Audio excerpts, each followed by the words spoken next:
ഞാൻ വീട്ടുകാരറിയാതെ സ്കൂളിൽ പോയിട്ട് ഞാൻ പറയുന്നു, ഈ ഫാദറിനെ കണ്ടിട്ട് ഞാൻ പറഞ്ഞു എനിക്ക് കൊമേഴ്സ് മതി, കമ്പനികൾ നമ്മളൊന്ന് കൊത്തിക്കൊണ്ടുപോകും. അങ്ങനെയാണ് അവൻ പറഞ്ഞ വാക്ക്.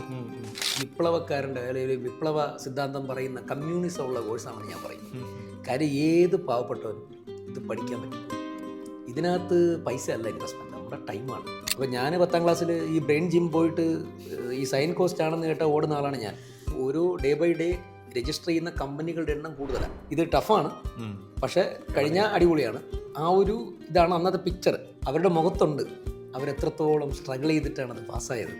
അപ്പോൾ അത് പറയുമ്പോൾ നമുക്ക് കിട്ടുന്നൊരു സന്തോഷം ഭയങ്കരമാണ്. അപ്പോൾ ഡെഫിനറ്റ്ലി ഒരു കമ്പനിയാണെങ്കിൽ ഒരു ഫൈനാൻസ് മാനേജർ വേണം. അതിൻ്റെ എലൈറ്റാണ് ശരിക്കും പറഞ്ഞാൽ ബിഗ് ഫോറിലെ വർക്ക് കൾച്ചർ. ഒരുപാട് കാര്യങ്ങൾ സാക്രിഫൈസ് ചെയ്തിട്ടുണ്ട്. അറിഞ്ഞുകൊണ്ടാണോ അറിയാതെയാണോ അറിഞ്ഞു കൊടുക്കണം. ഇതിനകത്ത് ട്രാക്കിലായി കഴിയുമ്പോൾ നമുക്ക് പിന്നെ ഇമ്പോർട്ടൻസ് എന്ന് പറയുന്നത് ഇത് തന്നെയാണ്. വേൾഡിലെ ടഫസ്റ്റ് ആയിട്ടുള്ള ചാർട്ടേഡ് അക്കൗണ്ടൻസി കോഴ്സുകളിൽ ഒന്നായിട്ടാണ് ഇന്ത്യൻ CA കരുതപ്പെടുന്നത്. കണ്ടിട്ടുണ്ടോ എവിടെയെങ്കിലും 25-26 വയസ്സുള്ള ഡോക്ടർ എടുത്ത് ഭയങ്കര തിരക്കായിട്ട് പോകുന്നത് കണ്ടിട്ടുണ്ടോ? ഇല്ല. ആ സ്കില്ലൂടെ കിട്ടിക്കഴിഞ്ഞാൽ ഇതൊരു ഡെഡ്ലി കോംബോ ആണ്. അങ്ങേയറ്റം പോയാൽ 3 lakhs താഴെ നിൽക്കും. എഞ്ചിനീയറിംഗ് 3 lakhs ചെയ്യാൻ പറ്റുമെന്ന് തോന്നുന്നുണ്ടോ? അന്ന് കയറിയ ഒരു ഹരമാണ്. ഇനി എടുക്കുവാണെങ്കിൽ ഒരു 4-wheel ഡ്രൈവുള്ള ഓഫ് റോഡ് വണ്ടിയേ എടുക്കുകയുള്ളൂ. എനിക്ക് കാറ് വേണ്ട, ഈവൻ മെഴ്സിഡസ് ബെൻസ് എനിക്ക് കൊണ്ട് തന്നാലും വേണ്ട. അപ്പോൾ അത് കഴിഞ്ഞപ്പോൾ പുള്ളി അയാളുടെ കണ്ണൊക്കെ നിറഞ്ഞു, അയാളെൻ്റെ കാലിലൊക്കെ വീഴുന്നു. ഞാൻ കാലിലൊന്നും വീഴില്ലെന്നൊക്കെ പറയുന്നു. അപ്പോൾ പുള്ളി പറഞ്ഞു, sir you changed my life എന്നിങ്ങനെ പറഞ്ഞു. പേഴ്സണലി ഞാൻ ഏറ്റവും കൂടുതൽ കുറേ കാലമായിട്ട് വെയിറ്റ് ചെയ്ത ഒരു മൊമെൻ്റാണ് ഇത്. കാരണം എന്താണെന്ന് വെച്ച് കഴിഞ്ഞാൽ ഒരുപാട് ചാർട്ടേഡ് അക്കൗണ്ടൻസിനെയും CMA CS ക്വാളിഫൈഡ് ആയിട്ടുള്ള പ്രൊഫഷണൽസിനെയും ഇൻ്റർവ്യൂ ചെയ്യാൻ പറ്റിയിട്ടുണ്ട് ട്രിപ്പിൾ വേണ്ടിയിട്ട്. ഇദ്ദേഹത്തെ കഴിഞ്ഞ ഒരു വർഷമായിട്ട് ഞാനിങ്ങനെ ഇൻ്റർവ്യൂ ചെയ്യാൻ ശ്രമിച്ചുകൊണ്ടിരിക്കുകയായിരുന്നു. ക്വസ്റ്റ്യൻ ചോദിക്കുന്നതിന് അപ്പുറത്തേക്ക് അദ്ദേഹത്തിൻ്റെ എക്സ്പീരിയൻസും സ്റ്റോറീസും കേൾക്കാനുള്ള ആഗ്രഹത്തോടെ ഞാൻ ഇവിടെ ഇരിക്കുന്നത്. നിങ്ങൾ ചാർട്ടേഡ് അക്കൗണ്ടൻ്റ് ആവാൻ ആഗ്രഹിക്കുന്ന ആളാണെങ്കിൽ, അങ്ങനെ ഒരാൾ നിങ്ങളുടെ കൂട്ടത്തിലുണ്ടെങ്കിൽ ഡെഫിനറ്റ്ലി ഈ ഇൻ്റർവ്യൂ നിങ്ങൾ ഫുള്ള് കാണുക. അങ്ങനെയുള്ള ആളുകൾക്ക് ഇത് ഷെയർ ചെയ്ത് കൊടുക്കുക. ഇന്ന് എൻ്റെ കൂടെ ഉള്ളത് ഇന്ത്യയിലെ തന്നെ ഏറ്റവും മികച്ച CA അധ്യാപകരിൽ ഒരാളായ, ഒരുപാട് വർഷത്തെ ടീച്ചിങ് എക്സ്പീരിയൻസ് ഉള്ള നമ്മുടെ പ്രിയപ്പെട്ട CA ജസ്റ്റിൻ സാറാണ്. നമുക്ക് സാറിനോട് ചോദിക്കാം. Welcome sir. സാറിൻ്റെ പാസ്റ്റിനെ കുറിച്ച് കേൾക്കാനാണ് എനിക്ക് കുറച്ച് ക്യൂരിയോസിറ്റി കൂടുതൽ. പക്ഷേ ഞാൻ സ്റ്റാർട്ട് ചെയ്യുന്നത് CAയുടെ ഫ്യൂച്ചറിനെ കുറിച്ച് ചോദിച്ചുകൊണ്ടാണ്. നമുക്കറിയാം AI ഒക്കെ ഒരു കാലഘട്ടമാണ്. പല ജോലികളും റീപ്ലേസ്ഡ് ആവുന്നു. ഇനി അങ്ങോട്ടുള്ളൊരു ഫ്യൂച്ചർ എടുത്ത് നോക്കുമ്പോൾ CA എന്ന് പറയുന്ന പ്രൊഫഷൻ്റെ റിലവൻസ് എത്രമാത്രം വലുതാണ്? ഇനി പഠിച്ചിറങ്ങുന്ന കുട്ടികൾക്ക് എങ്ങനെയായിരിക്കും ഈ പ്രൊഫഷൻ അവർ കാണേണ്ടത്? ഇപ്പോൾ നമ്മൾ AI വരുമ്പോൾ ഉണ്ടാകുന്ന പ്രധാനപ്പെട്ടൊരു പ്രശ്നമെന്ന് വെച്ചാൽ, ഈ ലോവർ ലെവലിൽ ഇപ്പോൾ ചാർട്ടേഡ് അക്കൗണ്ട്സ് ചെയ്തുകൊണ്ടിരിക്കുന്ന പല ജോബുകളും AI കാരണം ഓട്ടോമേറ്റഡ് ആവും. ഓട്ടോമേറ്റഡ് ആവുമെന്ന് പറഞ്ഞാൽ, ഇപ്പോൾ ഉദാഹരണം പറഞ്ഞാൽ ഒരു ഓർഗനൈസേഷനകത്ത് അക്കൗണ്ടൻ്റ് ആയിട്ടിരിക്കുന്ന ഒരാൾ ചെയ്യുന്ന ജോലിയുടെ ഒരു 60% കാര്യങ്ങളും AI റിലേറ്റഡ് ഒരു സോഫ്റ്റ്വെയർ ഉണ്ടെങ്കിൽ ചെയ്യാൻ പറ്റും. ഇപ്പോൾ ഒരു ഇൻവോയ്സ്, ജസ്റ്റ് ഒരു ബില്ല്, അത് സ്കാൻ ചെയ്ത് കഴിഞ്ഞാൽ അതിൽ നിന്ന് ബാക്കി ഫിനാൻഷ്യൽ സ്റ്റേറ്റ്മെൻറ്റ്സ് എല്ലാം പ്രിപ്പയർ ചെയ്യുന്ന രീതിയിലേക്കുള്ള സോഫ്റ്റ്വെയറുകൾ ഇന്ന് അവൈലബിൾ ആണ്. അപ്പോൾ ഒരു അക്കൗണ്ടൻറ്റിൻ്റെ ബില്ലിംഗ് സോഫ്റ്റ്വെയറും അക്കൗണ്ടിങ്ങും തമ്മിൽ ഇൻറ്റഗ്രേറ്റ് ചെയ്ത് കഴിഞ്ഞാൽ പിന്നെ അക്കൗണ്ടൻ്റ് ഒരു വലിയ റോൾ അവിടെ വരുന്നില്ല.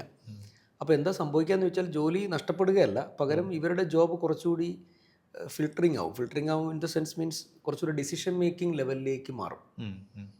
ജസ്റ്റ് പ്രൊസീജിയറൽ കംപ്ലയിൻസ് ആയിട്ടുള്ള കാര്യങ്ങൾ ചെയ്യാൻ വേണ്ട, ബുക്ക് കീപ്പിങ്ങോ അതുപോലത്തെ കാര്യങ്ങൾ ചെയ്യാൻ വേണ്ട, പകരം കുറച്ചുകൂടി അതിൻ്റെ ഉയർന്ന ലെവലിൽ. അങ്ങനെ വരുമ്പോൾ എന്താ ബുദ്ധിമുട്ടെന്ന് വെച്ചാൽ, ഒരു സർവൈവൽ ഓഫ് ദ ഫിറ്റസ്റ്റ് എന്നുള്ളൊരു പ്രശ്നം വരും അവിടെ. അതായത് കുറച്ചുകൂടെ കോഴ്സ് ഒരു പക്ഷേ ടഫ് ആവുമായിരിക്കാം. സ്വാഭാവികമായും അവിടെ വരുന്ന ഡിമാൻഡും കൂടുതലായിരിക്കും. മനസ്സിലായി. അപ്പോൾ ഒരു ഡിസിഷൻ മേക്കിംഗ് ലെവലിലോട്ടാണ് ഇനി സാധ്യത കൂടുതൽ. ഒന്ന്. മറ്റൊന്ന്, കുറച്ചുകൂടി ഉയർന്ന ലെവലിലേക്ക്, ഇത് ഞാൻ ഈ പറഞ്ഞ എൻട്രി ലെവലാണ്. ഒരു ഫൈനാൻസ് മാനേജർ എന്നുള്ള ലെവലിലെ പൊസിഷൻ ഒരിക്കലും ഇല്ലാണ്ടാവില്ല. കാരണം ഈ അക്കൗണ്ടിങ് എന്ന് പറയുന്ന മേഖലയിൽ മാത്രമേ ഇവരുടെ തൊഴിലിൻ്റെ ഒരു മേഖല കുറയത്തുള്ളൂ, അക്കൗണ്ടിങ്. പക്ഷെ അതിൻ്റെ തൊട്ട് മുകളിലോട്ട് വരുന്ന ഒരു finance manager decision making level, ഞാൻ പറയുന്ന ഇൻഡസ്ട്രിയാണ്.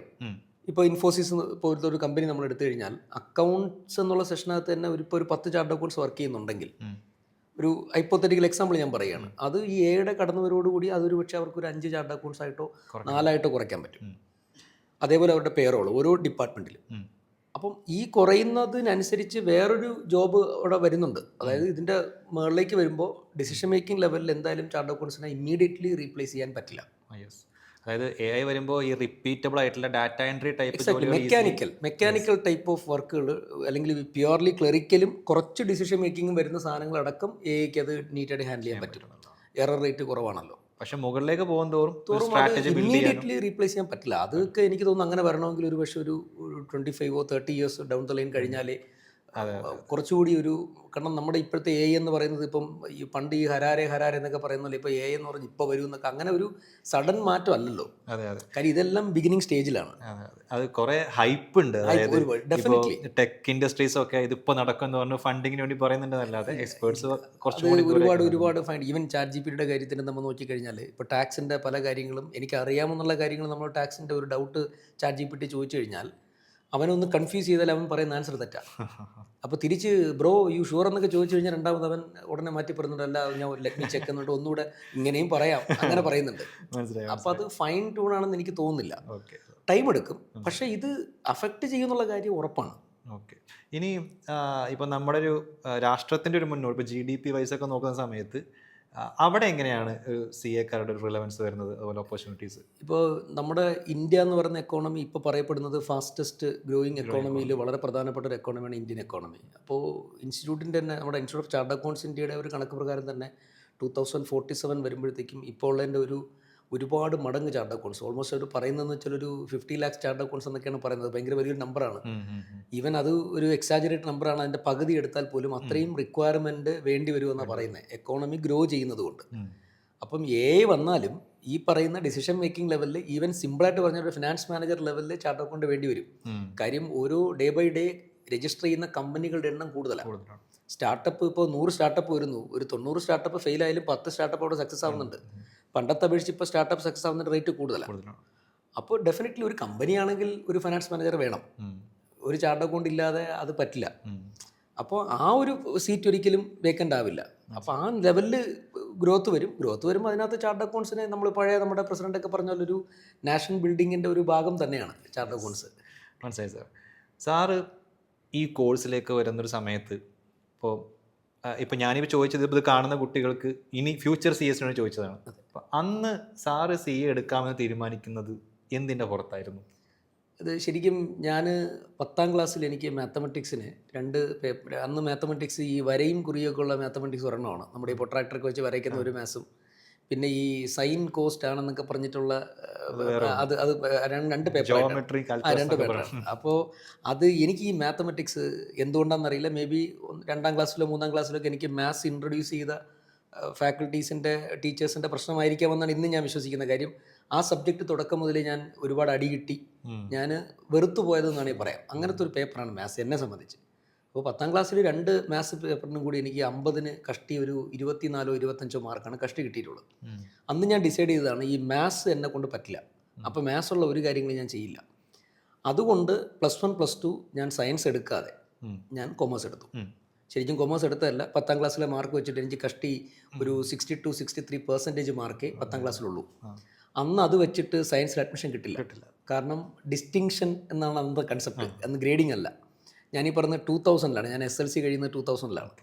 അപ്പോൾ അന്ന് ഗ്രേഡിംഗ് സിസ്റ്റമാണ്, ഈ ഡിസ്റ്റിങ്ഷൻ സിസ്റ്റമാണ്. അപ്പോൾ ഡിസ്റ്റിങ്ഷന് ഏറ്റവും എക്സലൻറ്റ് മാർക്കാണ്, അവർക്കേ സയൻസ് കിട്ടൂ, ഫസ്റ്റ് ക്ലാസ്സുകാർ അങ്ങോട്ട് പോകണ്ട. പിന്നെ അന്ന് ഈ ഓൺലൈൻ അലോട്ട്മെൻ്റ് ഒന്നും അല്ല, സ്കൂളുകാരാണ് ഡിസൈഡ് ചെയ്യുന്നത്, മാർക്ക് നോക്കിയിട്ട് കൊടുക്കുന്നത്. അപ്പോൾ എൻ്റെ അമ്മയുടെ ഒരു ബ്രദർ, അപ്പോൾ പുള്ളിക്ക് ഞാൻ സയൻസ് എടുക്കണമെന്ന് നിർബന്ധമുള്ളത് കൊണ്ട് സയൻസിലേക്കാണ് ആപ്ലിക്കേഷൻ കൊടുത്തത്. ഒരു ക്രിസ്ത്യൻ മാനേജ്മെൻറ്റ് സ്കൂളാണ്. അപ്പോൾ അവിടുത്തെ ഫാദർ വിളിച്ചിട്ട് പറഞ്ഞു ഈ മാർക്കിൽ നടക്കുകയില്ല.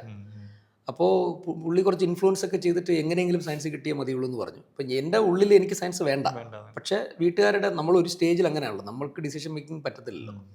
അങ്ങനെ എനിക്ക് ഫാദർ പറഞ്ഞു നിങ്ങളിപ്പോൾ കൊമേഴ്സിൽ അഡ്മിഷൻ എടുക്കുക, കൊമേഴ്സിൽ ഇരിക്കുക, സയൻസിൽ നിന്ന് ആരെങ്കിലും ചേഞ്ച് വരുന്ന സമയത്ത് അങ്ങോട്ടേക്ക് ഷിഫ്റ്റ് ചെയ്യുക. ഈ ഒരു വാക്കിൻ്റെ പുറത്ത് അവിടെ അഡ്മിഷൻ എടുക്കുന്നു. ഞാൻ സ്കൂളിൽ ഇരിക്കുന്നത് കൊമേഴ്സ് ക്ലാസ്സിലാണ്. ട്യൂഷൻ സെൻറ്ററിൽ ഈ അങ്കിൾ എന്നെ കൊണ്ട് ചേർത്തിരിക്കുന്ന ട്യൂഷൻ സെൻറ്ററിൽ ഞാൻ പോയിരിക്കുന്നത് സയൻസ് ക്ലാസ്സിലാണ്. അപ്പോൾ രാവിലെയും വൈകിട്ട് ഞാൻ സയൻസ് കേൾക്കും, ഡേ ടൈം മൊത്തം കൊമേഴ്സാണ് കേൾക്കുന്നത്. സാറ്റർഡേ സയൻസിൽ പോയിരിക്കും. ആദ്യത്തെ 2 മാസം അങ്ങനെ ആയിരുന്നു. ഈ സയൻസ് ക്ലാസ് കേട്ട് ഒരു 3-4 ക്ലാസ് ആയപ്പോൾ എനിക്ക് മനസ്സിലായി നമ്മളെ കൊണ്ട് ഇത് പറ്റുന്ന പരിപാടിയല്ല. കാരണം ഫിസിക്സ് ഉണ്ട്, അതിനകത്ത് കെമിസ്ട്രി ഉണ്ട്. എനിക്ക് ഈ കെമിസ്ട്രി പിന്നെയും ഓക്കെയാണ്, ഈ ഫിസിക്സ് ഒട്ടും പറ്റില്ല. കാരണം മാത്സ് എവിടെ വരുമോ അവിടെ പ്രശ്നമാണ്. കെമിസ്ട്രിക്കകത്ത് മാത്സ് വരുമ്പം എനിക്ക് പേടിയാണ്. കാര്യം എനിക്ക് 2ാം ക്ലാസ്സിൽ തുടങ്ങിയ അടിയാണ് ഈ മാത്സ്. ഈ സബ്ജക്റ്റ് വെറുക്കുന്ന അങ്ങനെയാണ്. ഞാൻ എപ്പോഴും കുട്ടികളടുത്തും പറയാറുണ്ട്, നമ്മളൊരു സബ്ജക്റ്റ് ആദ്യമായിട്ട് ഇൻട്രൊഡ്യൂസ് ചെയ്ത് കൊടുക്കുന്ന ഒരാൾ എങ്ങനെയാണോ ആ സബ്ജക്റ്റ് ഇൻട്രൊഡ്യൂസ് ചെയ്യുന്നത്, അതാണ് ആ കുട്ടികളുടെ അത് ഇഷ്ടപ്പെടുന്നത്. നമ്മൾ നല്ല സിമ്പിളായിട്ട് അത് പറഞ്ഞു കൊടുത്താൽ ഇഷ്ടപ്പെടും. ഈ ചാക്കോ മാഷിൻ്റെ കഥയൊക്കെ അറിയാമല്ലോ, മാത്സ് പുള്ളി സ്പന്ദനം എന്നൊക്കെ പറഞ്ഞിട്ട് സിമ്പിൾ സബ്ജക്റ്റ് എന്നാണ് പറയുന്നത്. അപ്പം ഞാൻ ചാർട്ടേഡ് അക്കൗണ്ടായി പിന്നീട്, അത് വേറെ കഥ. ഈ ചാർട്ടേഡ് അക്കൗണ്ട്സിനകത്ത് ഈ പറയുന്ന പേടിക്കുന്ന കണക്കൊന്നുമില്ല, അതാണ് സത്യം. ഞാൻ വീട്ടുകാരറിയാതെ സ്കൂളിൽ പോയിട്ട് ഞാൻ പറയുന്നു, ഈ ഫാദറിനെ കണ്ടിട്ട് ഞാൻ പറഞ്ഞു എനിക്ക് കൊമേഴ്സ് മതി. അപ്പോൾ തന്നെ ഫാദർ ഞാൻ കൊടുത്ത അഡ്മിഷൻ തിരിച്ചെൻ്റെ ആ അഡ്മിഷൻ്റെ പേപ്പർ, ആ ആപ്ലിക്കേഷൻ്റെ പേപ്പർ എനിക്ക് തിരിച്ചു തന്നു. തന്നിട്ട് പറഞ്ഞു ഓക്കെ ഫൈൻ. പുള്ളി ഹാപ്പി ആയി, കാരണം ഇങ്ങനെ ഒരുപാട് പേരും നിൽക്കുക ഇത് മാറാനായിട്ട്. വീട്ടുകാരറിയുന്നത് 6 മാസം കഴിഞ്ഞാണ്. അപ്പോഴത്തേക്കും പിന്നെ ഇനി മാറ്റാൻ പറ്റുന്ന അവസ്ഥയില്ല. അപ്പം ഈ അങ്കിൾ വന്ന് കുറച്ച് ബഹളമൊക്കെ ഉണ്ടാക്കി. ഇപ്പം ഞാൻ പറഞ്ഞു എന്നെ കൊണ്ട് പറ്റുന്നല്ലേ ചെയ്യാൻ പറ്റൂ, എനിക്ക് ഈ കൊമേഴ്സ് ഇഷ്ടപ്പെട്ടു, എനിക്ക് കൊമേഴ്സ് മതി. അങ്ങനെയാണ് ഞാൻ +1 +2 കൊമേഴ്സ് എടുക്കുന്നത്. ഈ +2 കൊമേഴ്സ് ചെയ്യുന്ന സമയത്ത് പോലും എനിക്ക് ഈ ചാർട്ടേഡ് അക്കൗണ്ടൻസി എന്ന് പറയുന്ന കോഴ്സിനെ പറ്റി ഐഡിയ ഇല്ല. കാര്യം ഞാൻ വളരെ റൂറൽ ഏരിയയിലാണ്, ട്രിവാൻഡ്രത്ത് നിന്ന് ഒരു 30 കിലോമീറ്റേഴ്സ് മാറി റൂറൽ ഏരിയയിലാണ്. അപ്പം ഞങ്ങൾക്ക് ഈ CA എന്നോ എന്താണെന്നൊന്നും അറിയില്ല. +2 കൊമേഴ്സ് കഴിയുമ്പോൾ അടുത്ത സ്വാഭാവികമായിട്ട് ചോദ്യം വരും, +2 കൊമേഴ്സ് ആണ്. ഈ +2 സയൻസ് എടുക്കുന്നവർക്ക് ഒരുപാട് ഓപ്ഷൻസ് ഉണ്ട്, അവർക്ക് പലതരം കോഴ്സുകൾ തിരിഞ്ഞു പോകാം. ഈവൻ +2 കൊമേഴ്സ് എടുക്കുന്ന സയൻസ് പഠിക്കുന്നവന് കൊമേഴ്സ് വരാം, ബട്ട് തിരിച്ചു പറ്റില്ലല്ലോ. അപ്പോൾ ഈ ഞാൻ അടുത്ത എന്താണ്, അപ്പോൾ +2 കൊമേഴ്സിന് തിരക്കില്ലാത്ത മാർക്കുണ്ട്. സ്റ്റേറ്റ് സിലബസാണ് ഞാൻ പഠിച്ചത്. അപ്പോൾ ഒരു ഏതാണ്ട് 65% മാർക്ക് എനിക്ക് +2-നുണ്ട് കൊമേഴ്സിൽ. അപ്പോൾ അത് കഴിഞ്ഞപ്പോൾ പലരും പറഞ്ഞു BCom, BBA ഉണ്ട്, BCom ഉണ്ട്. പക്ഷേ BBA എടുത്താൽ MBAക്ക് മാത്രമേ പോകാൻ പറ്റൂ. BCom എടുത്താൽ നിങ്ങൾക്ക് വേറെ കുറേ കാര്യങ്ങൾ തിരിഞ്ഞു പോകാൻ പറ്റും. അതുകൊണ്ട് BCom ആണ് ബെറ്റർ എന്ന് പറഞ്ഞു. മാത്രമല്ല BBA അന്ന് ഇച്ചിരി കോസ്റ്റ്ലിയാണ്. അങ്ങനെയാണ് ഞാൻ BCom, കേരള യൂണിവേഴ്സിറ്റിയുടെ BCom പഠിക്കുകയാണ്. BCom പഠിച്ച് 3rd ഇയർ പഠിക്കുന്ന സമയത്ത് എൻ്റെ കൂടെ പഠിക്കുന്ന ഒരു സുഹൃത്ത്, അദ്ദേഹമാണ് എന്നോട് പറയുന്നത് ഈ ചാർട്ടേഡ് അക്കൗണ്ടൻസി എന്ന് പറയുന്നൊരു കോഴ്സുണ്ട്, അത് ജയിച്ചാലും തോറ്റാലും ജോലി കിട്ടുമെന്ന് പറഞ്ഞു. അപ്പം നമ്മൾ ഈ സാധാരണ ഒരു കോഴ്സ് ജയിച്ചാലാണല്ലോ ജോലി കിട്ടുക, ഇത് തോറ്റാലും ജോലി കിട്ടും. നമ്മൾ അത് ഭയങ്കരമായിട്ട് അട്രാക്റ്റായി. അപ്പം ഞാൻ ചോദിച്ചു ഇതെങ്ങനെയാണ് ഈ തോറ്റാ ജോലി കിട്ടുന്നത്? അപ്പോഴാണ് അവൻ പറയുന്നത് ഇത് തോറ്റു കഴിഞ്ഞാന്ന് വെച്ചാൽ നമുക്ക് ആർട്ടിക്കിൾഷിപ്പ് എന്നൊരു സംഭവമുണ്ട്, 3 വർഷത്തെ ട്രെയിനിങ് ആണ്.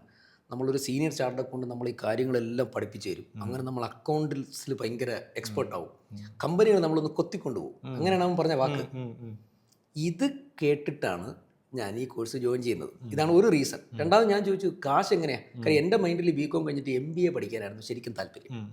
MBA പഠിച്ചിട്ടൊരു അന്ന് MBA കത്തി നിൽക്കുന്ന സമയം, ഞാൻ ഈ പറയുന്നത് 2005-ലാണ്, 2005-ലാണ് ഡിഗ്രി കഴിയുന്നത്. അന്ന് ഇത് MBA ഭയങ്കര കത്തി നിൽക്കുന്ന സമയമാണ്. പക്ഷേ വീട്ടിൽ അത് പോസിബിൾ അല്ല. കാരണം പോസിബിൾ അല്ലെന്ന് വെച്ചാൽ ഈ ഡിഗ്രിക്ക് വിട്ടപ്പോൾ തന്നെ അവർ പറയുന്നത് ഇത് നമ്മളെ കൊണ്ട് താങ്ങുന്നതല്ല, കാരണം സാമ്പത്തികമായി വളരെ വളരെ മോശമാണ്. അപ്പോൾ MBAക്ക് പറ്റില്ല. കാരണം അന്നത്തെ കാലത്ത് ഒരു 2.5 ലക്ഷം രൂപ ഉണ്ടെങ്കിൽ നല്ലൊരു MBA ചെയ്യാൻ പറ്റുള്ളൂ. നല്ല യൂണിവേഴ്സിറ്റിയിൽ നിന്ന് ചെയ്തില്ലെങ്കിൽ ജോലിയും കിട്ടത്തില്ല. അപ്പോൾ എനിക്കത് പറ്റില്ല. അപ്പോൾ വീട്ടുകാർ പറഞ്ഞു MBA നീ നോക്കണ്ട, ഞങ്ങളെ കൊണ്ട് സാധിക്കില്ല. അപ്പോൾ അങ്ങനെ ഇരിക്കുന്ന സമയത്താണ് ഈ സുഹൃത്ത് ഇത് പറയുന്നത്. അപ്പോൾ 3rd ഇയർ കഴിഞ്ഞു, പരീക്ഷ എഴുതിയിട്ട് ഇങ്ങനെ നിൽക്കുക, റിസൾട്ട് വെയിറ്റ് ചെയ്ത് നിൽക്കുന്ന സമയമാണ്. അപ്പോൾ ഞാൻ കരുതി ശരി എന്നാൽ ഇത് കൊള്ളാം. അപ്പോൾ ഞാൻ ചോദിച്ചു എത്ര രൂപയാവും? അന്ന് CA രജിസ്റ്റർ ചെയ്യാൻ്റെ ചിലവ് 6000 രൂപയാണ്, 6000 റുപ്പീസാണ്. അങ്ങനെ ഞാൻ ട്രിവാൻഡ്രത്തുള്ള institute of chartered accountants of ഇന്ത്യയുടെ ഒഫീഷ്യൽ ബ്രാഞ്ചിൽ വരുന്നു, ഇതിനെപ്പറ്റി ചോദിക്കുന്നു. അപ്പോൾ അന്ന് അവരെനിക്കൊരു പ്രോസ്പെക്ടസ് അവിടെ നിന്ന് തരുന്നു. ആ പ്രോസ്പെക്ടസിൽ ഫുള്ള് കാര്യങ്ങൾ പറഞ്ഞിട്ടുണ്ട്. ഫ്രണ്ടിൽ കൊടുത്തിരിക്കുന്ന പടം എന്ന് പറഞ്ഞാൽ ഇവിടെ ലെഫ്റ്റ് സൈഡിൽ വലിയൊരു കൊക്കയാണ്, ഇവിടെ ഒരു മല പോലത്തെ ഒരു മലയും ഒരു ചെറിയൊരു പ്ലാറ്റ്ഫോം പോലത്തെ ഒരു സ്ഥലം, ഒരാൾ അതിൻ്റെ അറ്റത്തൊന്ന് നിൽപ്പുണ്ട്, ഭയങ്കരമായിട്ട് കാറ്റടിക്കുന്നുണ്ട്, ഈ മഴ പെയ്യുന്നുണ്ട്, അതൊക്കെ വരച്ച് കാണിച്ചിട്ടുണ്ട്. അതിനകത്ത് ഒരു ചെറിയൊരു നൂൽപ്പാലം പോലത്തെ ഒരു സാധനം ഇട്ടിട്ടുണ്ട്, അതിൽ കൂടെ നടന്ന് അപ്പുറത്ത് പോകണം, താഴെ വലിയൊരു കുഴിയും നദിയൊക്കെയാണ്. അപ്പോൾ അതിൻ്റെ ഇടയിൽ ഒരാൾ പെട്ടിയും വെച്ചുകൊണ്ട് ഇങ്ങനെ നിൽക്കുന്നതാണ് അന്നത്തെ പ്രോസ്പെക്ടസിൻ്റെ. അതായത് ഇത് ടഫാണ്, പക്ഷേ കഴിഞ്ഞാൽ അടിപൊളിയാണ്. ആ ഒരു ഇതാണ് അന്നത്തെ പിക്ചർ. അപ്പം ഞാൻ ആ പിക്ചർ പോലും എടുത്ത് വെച്ച് നോക്കുവാണ്, ഇതെന്താണ് മനസ്സിലായി, ഇതാണ് ഉദ്ദേശിക്കുന്നത് എന്നുള്ളത്. അത് കഴിഞ്ഞ് മറിച്ച് നോക്കുമ്പോൾ നമ്മൾ ഡിഗ്രിക്ക് പഠിച്ച പേപ്പറിൻ്റെയൊക്കെ പേരുകളാണ്. ഓ ഇത് കുഴപ്പമില്ല. അപ്പോൾ അത് കഴിഞ്ഞ് അവരുടെ സ്റ്റാറ്റിസ്റ്റിക്സ് കൊടുത്തിട്ടുണ്ട്, എത്ര ഒരു പാസ്സായിട്ടുണ്ട്, എത്ര മെമ്പേഴ്സ് ഉണ്ടെന്നൊക്കെ. അപ്പോൾ അന്ന് വളരെ ചുരുക്കം നമ്പേഴ്സേ ഉള്ളൂ ചാർട്ടേഡ് അക്കൗണ്ട്സ് ഇന്ത്യയിൽ.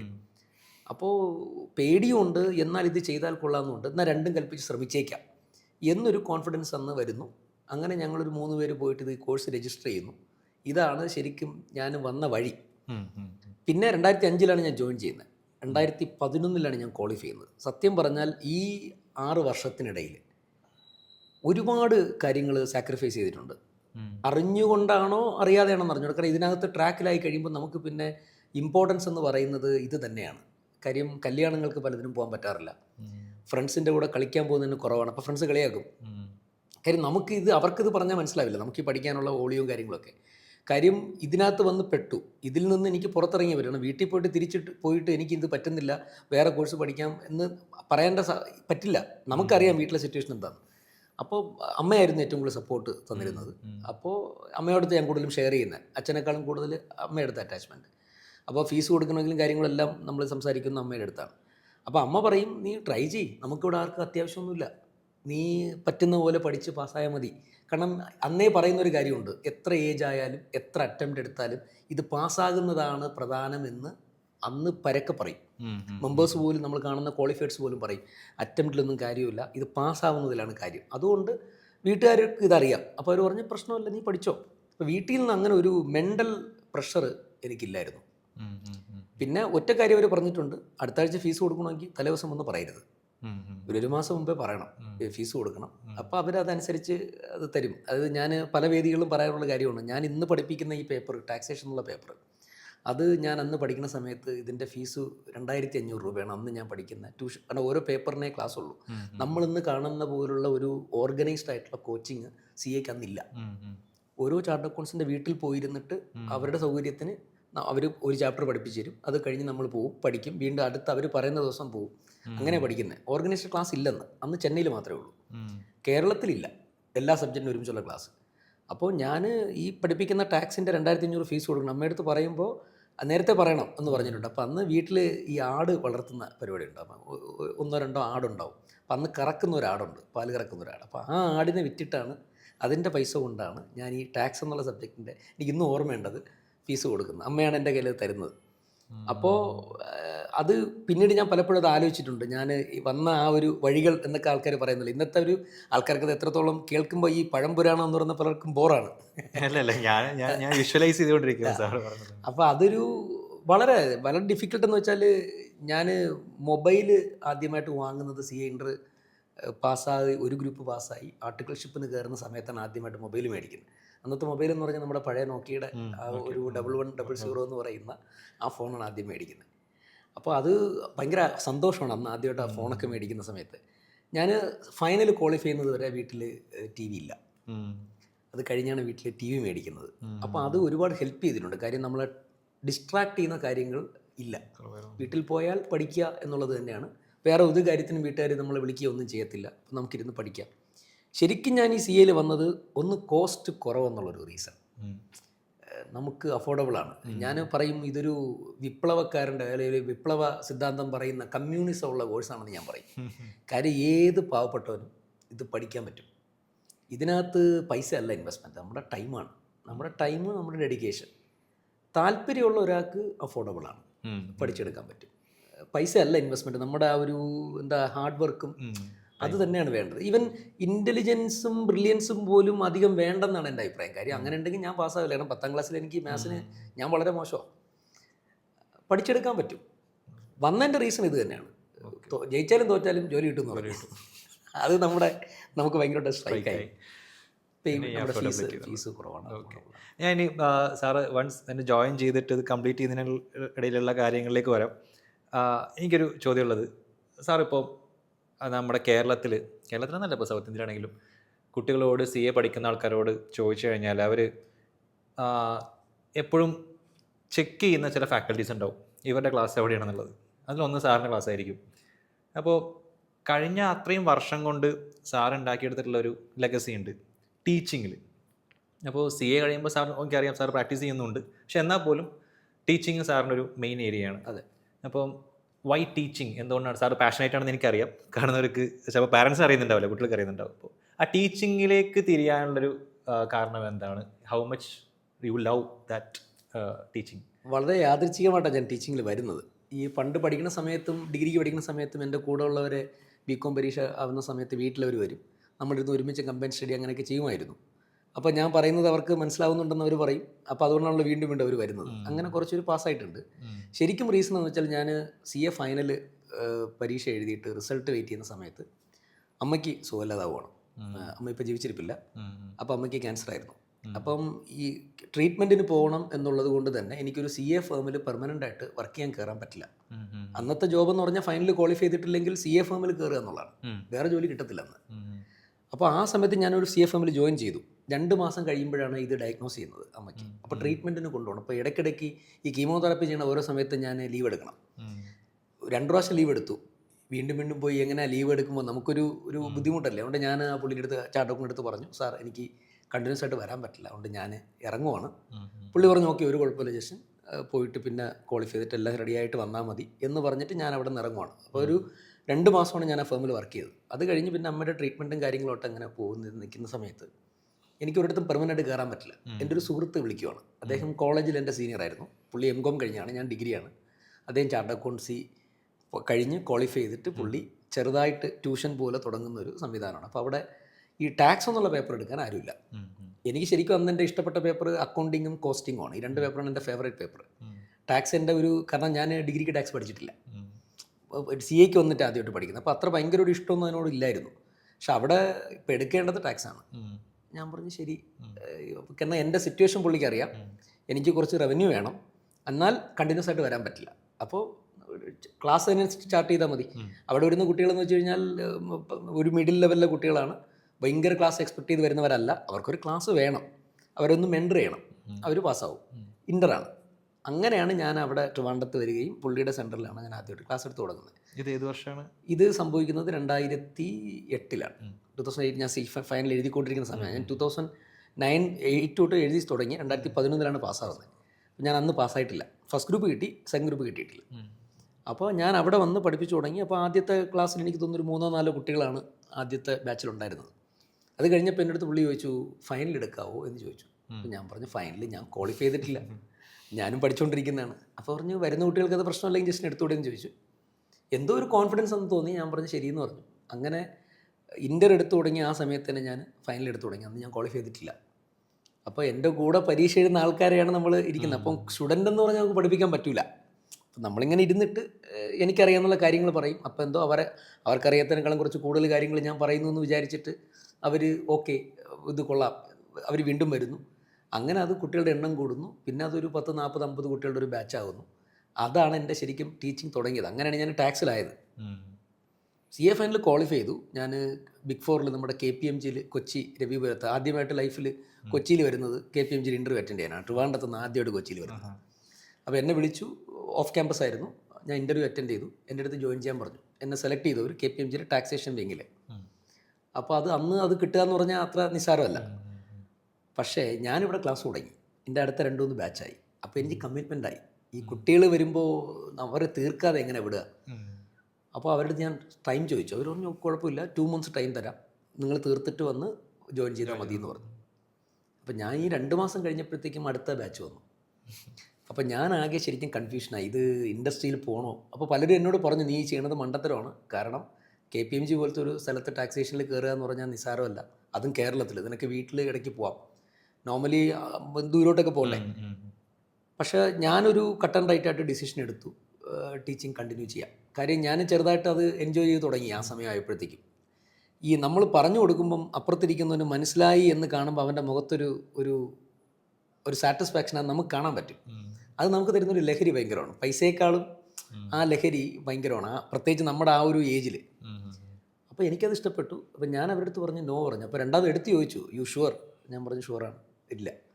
പിന്നെ ഞാൻ ഒരിടത്ത് ഇൻ്റർവ്യൂവിനോ ജോലിയെ പറ്റി ഞാൻ പിന്നെ സത്യം പറഞ്ഞാൽ പിന്നെ തിരിഞ്ഞ് നോക്കിയിട്ടില്ല എന്നുള്ളതാണ് സത്യം. ട്രിവാൻഡ്രത്ത് നിന്ന് പിന്നീട് കൊച്ചിയിലേക്ക് വരുന്നു, പല ഇൻസ്റ്റിറ്റ്യൂട്ടിലായിട്ട് പഠിപ്പിച്ചു. അതാണ് എൻ്റെ ഒരു യാത്ര. ടീച്ചിങ് അവിചാരിതമായിട്ട് ശരിക്കും പറഞ്ഞാൽ അമ്മയുടെ അസുഖം കാരണം എനിക്ക് വേറെടുത്ത് പോകാൻ പറ്റാത്തത് കൊണ്ട് ഞാൻ ടീച്ചിങ്ങിലേക്ക് വന്നതാണ്. അത് ടീച്ചിങ് ഇഷ്ടപ്പെട്ട് അങ്ങനെ ഒരു കരിയറായിട്ട് എടുക്കാൻ വേണ്ടി വന്നതല്ല. പക്ഷെ വന്നപ്പോൾ ഓക്കെ, എനിക്ക് തോന്നുന്നു ഇതാണ് നമ്മുടെ ഏരിയ എന്ന് എനിക്ക് മനസ്സിലായി. കണ്ടിന്യൂ ചെയ്തു. നമ്മൾ ഇഷ്ടമുള്ള ജോലി ചെയ്യുമ്പം നമുക്ക് ജോലി ചെയ്യുന്നതായിട്ട് തോന്നില്ലെന്നാണ് പറയുന്നത്. നമ്മൾ ജോലി ചെയ്യുന്നില്ല. മറ്റേ ജോലി എന്ന് പറഞ്ഞ് നമ്മൾ ചെയ്യുമ്പോൾ അയ്യോ വൈകിട്ട് 6 മണിയായി ഇറങ്ങണം, ഇതങ്ങനല്ല. അപ്പോൾ അത് ഞാൻ എൻജോയ് ചെയ്യുന്നുണ്ട്. സാർ ഇപ്പോൾ ഇങ്ങോട്ട് വരുന്നത് ക്ലാസ് കഴിഞ്ഞിട്ടാണെന്നുള്ളതാണ്. ക്ലാസ് കഴിഞ്ഞിട്ടാണ്. ടീച്ചിങ് അല്ലാതെ സാറിൻ്റെ ഒരു പാഷൻ എന്താണെന്ന് വെച്ച് കഴിഞ്ഞാൽ ഞാൻ ഗസ് ചെയ്യുന്നത് ട്രാവലിംഗ് ആണെന്നാണ്. അതെ. അപ്പോൾ എത്ര പേർക്ക് അറിയില്ല, സാറ് 2 വണ്ടിയുണ്ട്, പജേറോ, ഒരു ഹൈലക്സ് ഉണ്ട്, ഒക്കെ ഓഫ് റോഡിന് പറ്റിയ വണ്ടികളാണ്. ഞാൻ ഈ അടുത്ത് സാറിൻ്റെ ഫേസ്ബുക്കിൽ എനിക്ക് സജഷൻ വന്നു. അപ്പോൾ അതിലൊരു ഫോട്ടോ ഉണ്ടായിരുന്നത് ഫാമിലി ആയിട്ട് ഹിമാലയത്തിൽ നിൽക്കുന്നൊരു ഫോട്ടോ ആയിരുന്നു. സാർ എങ്ങനെയാണ് യാത്രകൾ ഇഷ്ടപ്പെട്ടു തുടങ്ങിയത്? എവിടെയൊക്കെ പോയിട്ടുണ്ട്? എങ്ങനെയാണ് CA ടീച്ചിങ് ജോലി ഒപ്പം യാത്ര അതൊക്കെ മാനേജ് ചെയ്യുന്നത്? പൊതുവെ ഒരു പറച്ചിലുണ്ട് CA ആയി കഴിഞ്ഞാൽ പിന്നെ ലൈഫൊക്കെ ഭയങ്കര ബോറിംഗ് ആണ്, ഭയങ്കര ഇതാണെന്നൊക്കെ. ഇതിൻ്റെ ഉത്തരം ചിലപ്പോൾ അതിനുള്ളൊരു ആൻസറും കൂടെ ആവും. അതായത് യാത്ര എനിക്ക് പണ്ട് മുതലേ ഈ കാടും വൈൽഡ് ലൈഫിനോട് വല്ലാത്തൊരു താല്പര്യമുണ്ട്. അത് ഈ കൂടുതലും പണ്ട് പുസ്തകങ്ങളിൽ കൂടി വായിച്ചിട്ടുള്ള, കാരണം നമ്മൾ പണ്ടൊന്നും പോകുന്നില്ല. പിന്നെ കോളേജിൽ നിന്നും സ്കൂളിൽ നിന്നൊക്കെ ടൂറ് പോയിട്ടുള്ള സമയങ്ങളിൽ സ്ഥലങ്ങളൊക്കെ കാണുമ്പം ഇത് വീണ്ടും വീണ്ടും എക്സ്പ്ലോർ ചെയ്യണം എന്നുള്ളൊരു ആഗ്രഹം പണ്ടുണ്ടായിരുന്നു, പക്ഷേ അവസരം കിട്ടിയിട്ടില്ല. നമ്മൾ ക്വാളിഫൈ ചെയ്ത് നമ്മുടെ കയ്യിൽ കുറച്ച് സ്വന്തമായിട്ട് നമ്മൾ അധ്വാനിച്ച് വരുമാനമൊക്കെ വന്ന് ടൈം കിട്ടുന്ന സമയത്ത് യാത്ര പോകണമെന്ന് തോന്നി. അങ്ങനെ ഫ്രണ്ട്സുമായിട്ട് ചേർന്ന് ആദ്യമായിട്ട് കൂർഗ് എന്ന് പറയുന്ന സ്ഥലത്താണ് ഞങ്ങൾ കോളേജിലെ 4 ഫ്രണ്ട്സ് ചേർന്ന് പോകുന്നത്.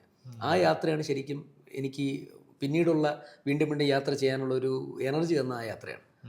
അപ്പോൾ അതിനുശേഷം ഡിസൈഡ് ചെയ്തു ഫ്യൂച്ചറിൽ വണ്ടി എടുത്തു കഴിഞ്ഞാൽ നമ്മൾ സെൽഫായിട്ട് ഡ്രൈവ് ചെയ്ത് നമ്മൾ ട്രാവൽ ചെയ്യും.